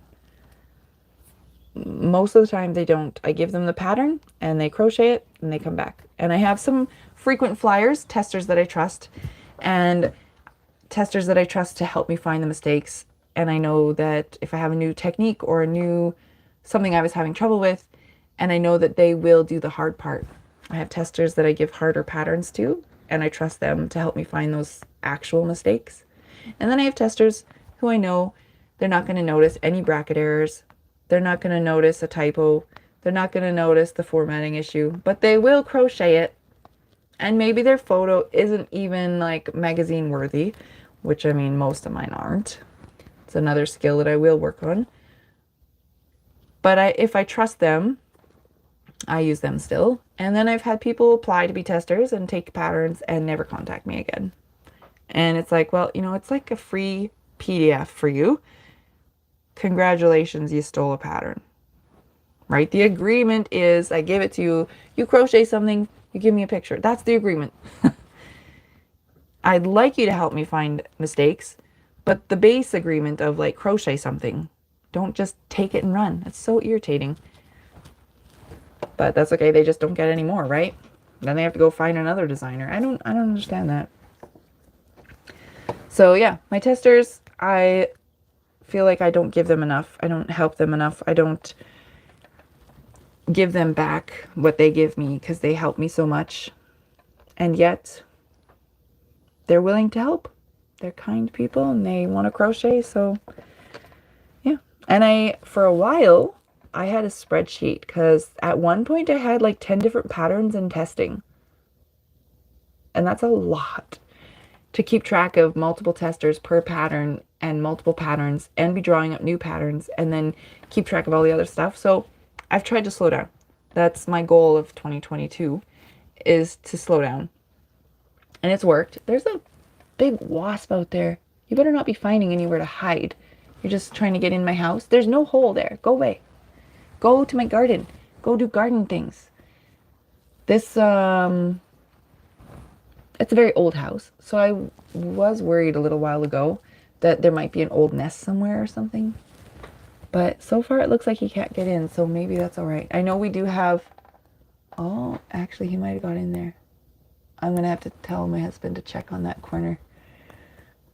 There is some exposed wood in places. I think this house was being renovated by some elderly people that were living here, and they didn't do as good of a job as they could have because it just simply couldn't. So besides being old, it's also had some fixes that weren't done very well. And that exposed wood over there, I think, must be degrading. I'm pretty sure the wasp just went in the corner up there, which hopefully just means in the soffit and not in my house. Not really sure where that hole goes. I have heard of that. A crochet nest is supposed to keep them away. And I do have some nice tannish colored brownish yarn, right? That's what I was just going to say. When am I going to do it? It's on that, you missed it at the beginning. I was talking about my husband tells me to create this spreadsheet. One column is going to say urgent, and one column is going to say important, or not column, x-axis and y-axis, axis. Anyway, so you have stuff that's important and stuff that's urgent, and then you have stuff that's important and urgent, or stuff that's neither important nor urgent. So I guess the nest would fall into slightly important, but definitely maybe slightly urgent because it is summer. But compared to like, this Canada blanket that's been on my list for 2 years, that urgency is really pushing me. It's up in the top corner, which is why I'm doing it today. And I signed up for a secret project that I can't tell you about. So, yeah, no, can't tell you that one. But it is a group project and they are requiring the designers to have stuff done by certain dates. So that's urgent. I can't put that off. It's somebody else's deadline. I can put off my own stuff. And not urgent, not important. That's, oh, my thing almost fell over. That was oopsies. It's because of my microphone. This is not important, not urgent. It's like well, currently it's a vest. It's supposed to be a sweater, but it's just for me. And I don't know how to write up a pattern that has different sizes because the squares are only so big, right? So I don't know how to grade a sweater that way. I did learn how to grade a sweater if you were doing like an actual back and forth stitch. And I was going to try and make a sweater pattern with my interlocking or mosaic or both. Well, technically both would be better because that's kind of what I do. But my designs are big. And then like I couldn't say, well, if you're size small, you don't get to have the whole cat. And if you're size triple XL, you're going to have a cat and then all this empty space. Like the design would just be so different from all the different sizes. So I don't know how to incorporate that. Which is the issue with this sweater that I'm making. I can make it to fit me because I'm here and I can make it up. I can just do whatever I want. It's my sweater. I want to wear it. But I feel like it's not urgent and it's not really important enough because I'm not selling that pattern. I don't know how to create a pattern to sell for that technique. Maybe someday I will know how. And I have a different idea for a long time to learn that center out and the center out technique, which is the little squares. But if you don't do 4 sides and then instead you do 6 sides, you get a hexagon. And a hexagon sweater, everyone has a pattern for that. That wouldn't be too hard to do a hexagon sweater pattern. But I need to finish this O Canada thing. And I need to finish the updating the pattern over here. And I need to do that custom pattern over there. And I just signed up for this thing. And I just did that. And so then I'm like, oh, well, I shouldn't start another project. That's the problem. Yeah, so my patterns so far, none of them are wearables, which means gauge doesn't really matter. People can use bulky weight yarn, fingering weight yarn, anything in between, and you still get a pretty design, right? If you follow the pattern, you get the picture. It's just big or small. Clothing is a big change. It's not really, I think I will get there. I think someday I will, but it's not urgent and it's not important, so I can't do it right now. This little pattern, it feels not important. It feels not that urgent. If I don't get it updated by July 1st, will it matter? Probably not in the scheme of things. Nobody's really waiting for the update, but I have the pictures now and I have the pattern design. And if I had it updated, then people wouldn't have the old one. And if people didn't have the old one, then they wouldn't complain when I update it with the new one. Does that make sense? I think it's important because I want to get it done. What happened there? Your bracket is so wrong. Let's fix that. H. If you do control copy, control C means copy. Control H is gets you your find and replace, and then control V is paste. And I'm going to take that, it should say ×3. Replace. One replacement. I don't know why you had one replacement. Weird. 2, 1, 2.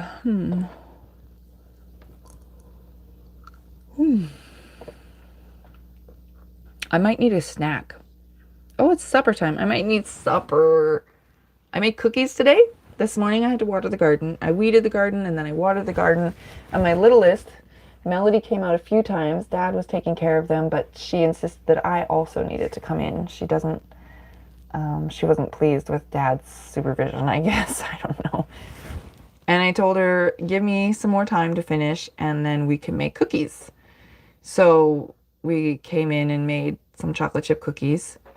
And now I just want to eat them all, which is yum. I like them, but I shouldn't be eating 5 million cookies a day. I should have supper. But will I? Will I have supper today, or will I just eat a pile of cookies? That's the real question. I'm trying to work on the computer. I don't have time to make supper. The kids aren't home.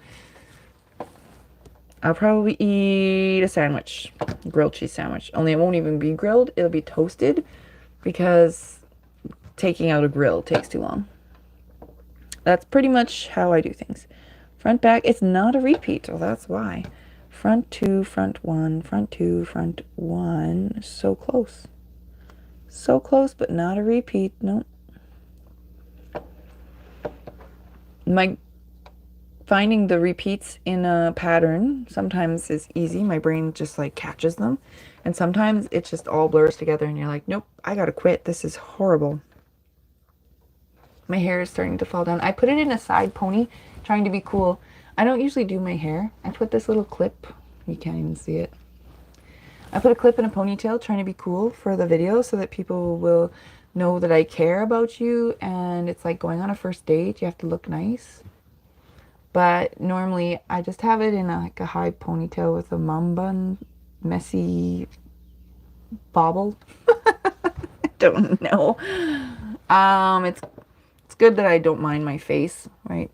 If I had hair that was down and framing my face, I'd probably look more nice, more professional, or more fancy. I used to do my hair every morning. I had a perm in it. This is very straight. I had a very loose perm, so it had like these rolling waves. And I had highlights, like peekaboo highlights and stripes on the top. And I looked really cool. And that's how I met my husband. And then now he's married to this. Mom bun. That's how life changes. He doesn't mind. He had like curly hair. Bald. He's a little bit sensitive. I always tell him it doesn't matter to me. He tried to let it grow out when we moved, and because he doesn't have a 9-to-5 job right now, he thought this is his chance to grow it out. But then he realized that the middle is quite balding and he doesn't like it, so he shaves it. He has to shave the sides. But we're getting old? That's weird. I guess it's not too old, but it still feels older. One, oh no, it's not. Okay. Well, I don't think this was my most exciting live video, and yet I'm probably going to have to go make supper. I suppose I could bring the camera and you could watch me make supper, but I'm really not sure anybody cares to watch that either. But then I'm like, well, who wants to watch me work on a computer? But it's not really about watching, it's about listening. I could have a radio show. I don't know how to do that. I did show a few things. We did look at the squares and such, and I did show you all these weird brackets. And if you watch the video later, like on a repeat, maybe you can just make me talk fast. Like the little, there's like a gear. You can change how fast it goes, and then I'll be like, mine is almost finished. What's almost finished? Your supper? Or are you crocheting something? What's almost finished? I don't see the answer. I have to wait. Okay. I think there's a delay probably too. I do tend to get a little silly if I've been on anything too long. Yeah, your supper. Oh, you were listening to me while you eat? Or you're almost done cooking? Do you have family to cook for? It's very distracting in my house. When my family's here, I can't do anything else. Supper is just disaster chaos. 9, 6, no.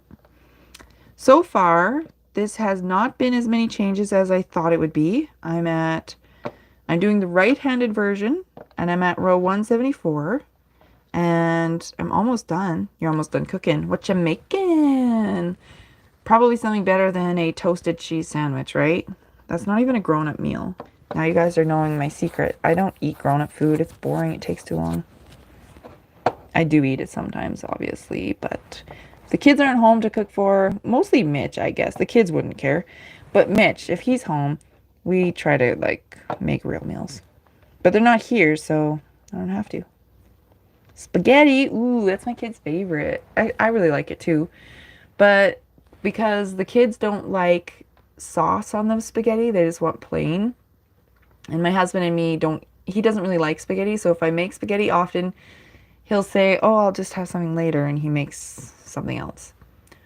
So that means it's just me. And if I'm going to open an entire jar of pasta sauce, I can't eat a whole jar, and then it goes bad. So I feel bad opening the jar of pasta sauce, which means that lately I don't like spaghetti because it doesn't taste good without some sauce. Fresh bread. I have some sourdough starter, and I was going to make some bread. It's like dry starter that I haven't activated yet. And I would like to get it activated, and then I could bake some bread, and I think the kids would like it, and I would like it, and my husband would like it. And we just don't. We're doing gardening and kids festivals and crochet patterns.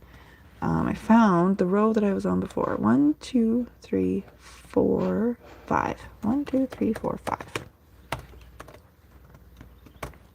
5. Maybe times 5. All. 1, 2, 3, 4. Sometimes only 4 repeats. No. And then find this and replace it with this. And then find this and replace it with this. 8. Okay. Ooh, you have a starter. Is it like, does all bread need a starter? Or is that just starter means sourdough? Like, the bread starter thing we have is sourdough. And obviously I'm not that skilled at bread yet. We have yeast, and we have this sourdough thing, and we have, somebody just gave me a really old stand mixer, like a KitchenAid, but I haven't used it yet. So I wanted to. It's on the list. And I know bread is easy and it would be delicious, and yet we just keep buying bread instead of making it. It drives me crazy knowing that I could be doing it. I could be saving us time and money, and I just don't. This is the section that didn't have the brackets, which means now I can't leave because I found what I was looking for. 1, 2, 3, 4, 5. Oh yeah, so that means it is sourdough, right? It's the only one that does that. I think it's the only one that does that. I could be wrong, is really my question. Sourdough is the one that does a starter, and you have to feed it and separate it, and then it grows. And then you're like, oh, I have too much of this stuff. I better bake more. That's my experience. Somebody gives me a starter. I think I only had one kid back then.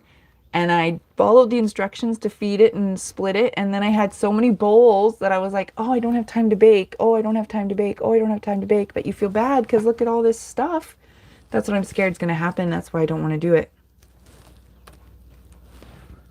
3, 4, 5. 1, 2, 3, 4, 5.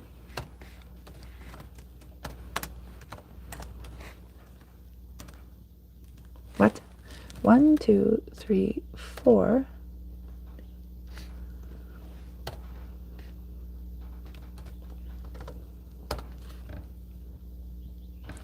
What's that? You can use it with yeast and not wait until overnight. Oh. The stuff that we got is like a dry powder, and then you're supposed to activate it, and then you have to do the feeding, whatever. And then if you feed it and bake every 2 days or whatever it is, you just have this starter all the time, and it's supposed to last for like ever. And in theory, that is what I want, but in reality, I just say, where am I going to put it? It's going to take up cupboard space. And what if I don't have time to bake that day, and then I have too many more bowls, and you split it or you don't split it, and then what if the kids, I don't know. My brain just goes cray cray.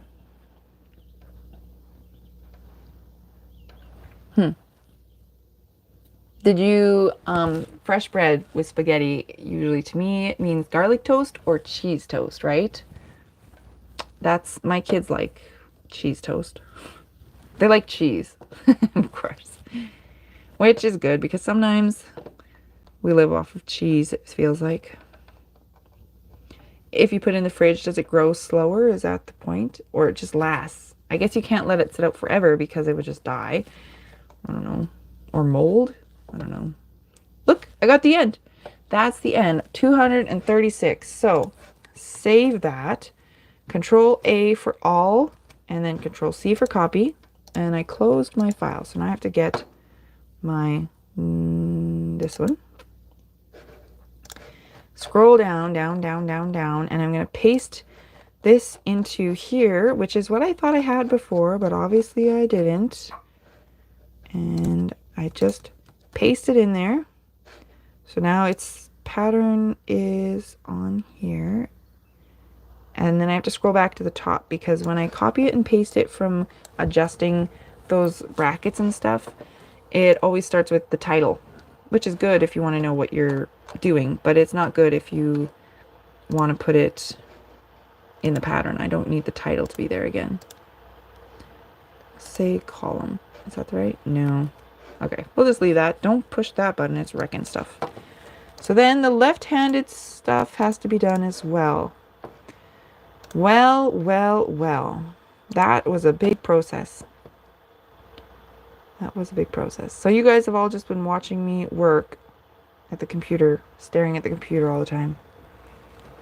Thank you for watching me work 24/7. My kids won't be home for a while still. So I'm going to make myself a sandwich. Unless there's leftovers. Might be some beef leftovers. Ground beef and a roast beef. We have both, actually, that are leftovers in the fridge. So I should warm up something. We have leftover potatoes, maybe, too. Leftover mashed potatoes. Mashed potatoes might be my favorite food. Spaghetti is a close second. Bread ranks up there pretty high. Strawberries, chocolate. I mean, chocolate is pretty much my favorite anytime.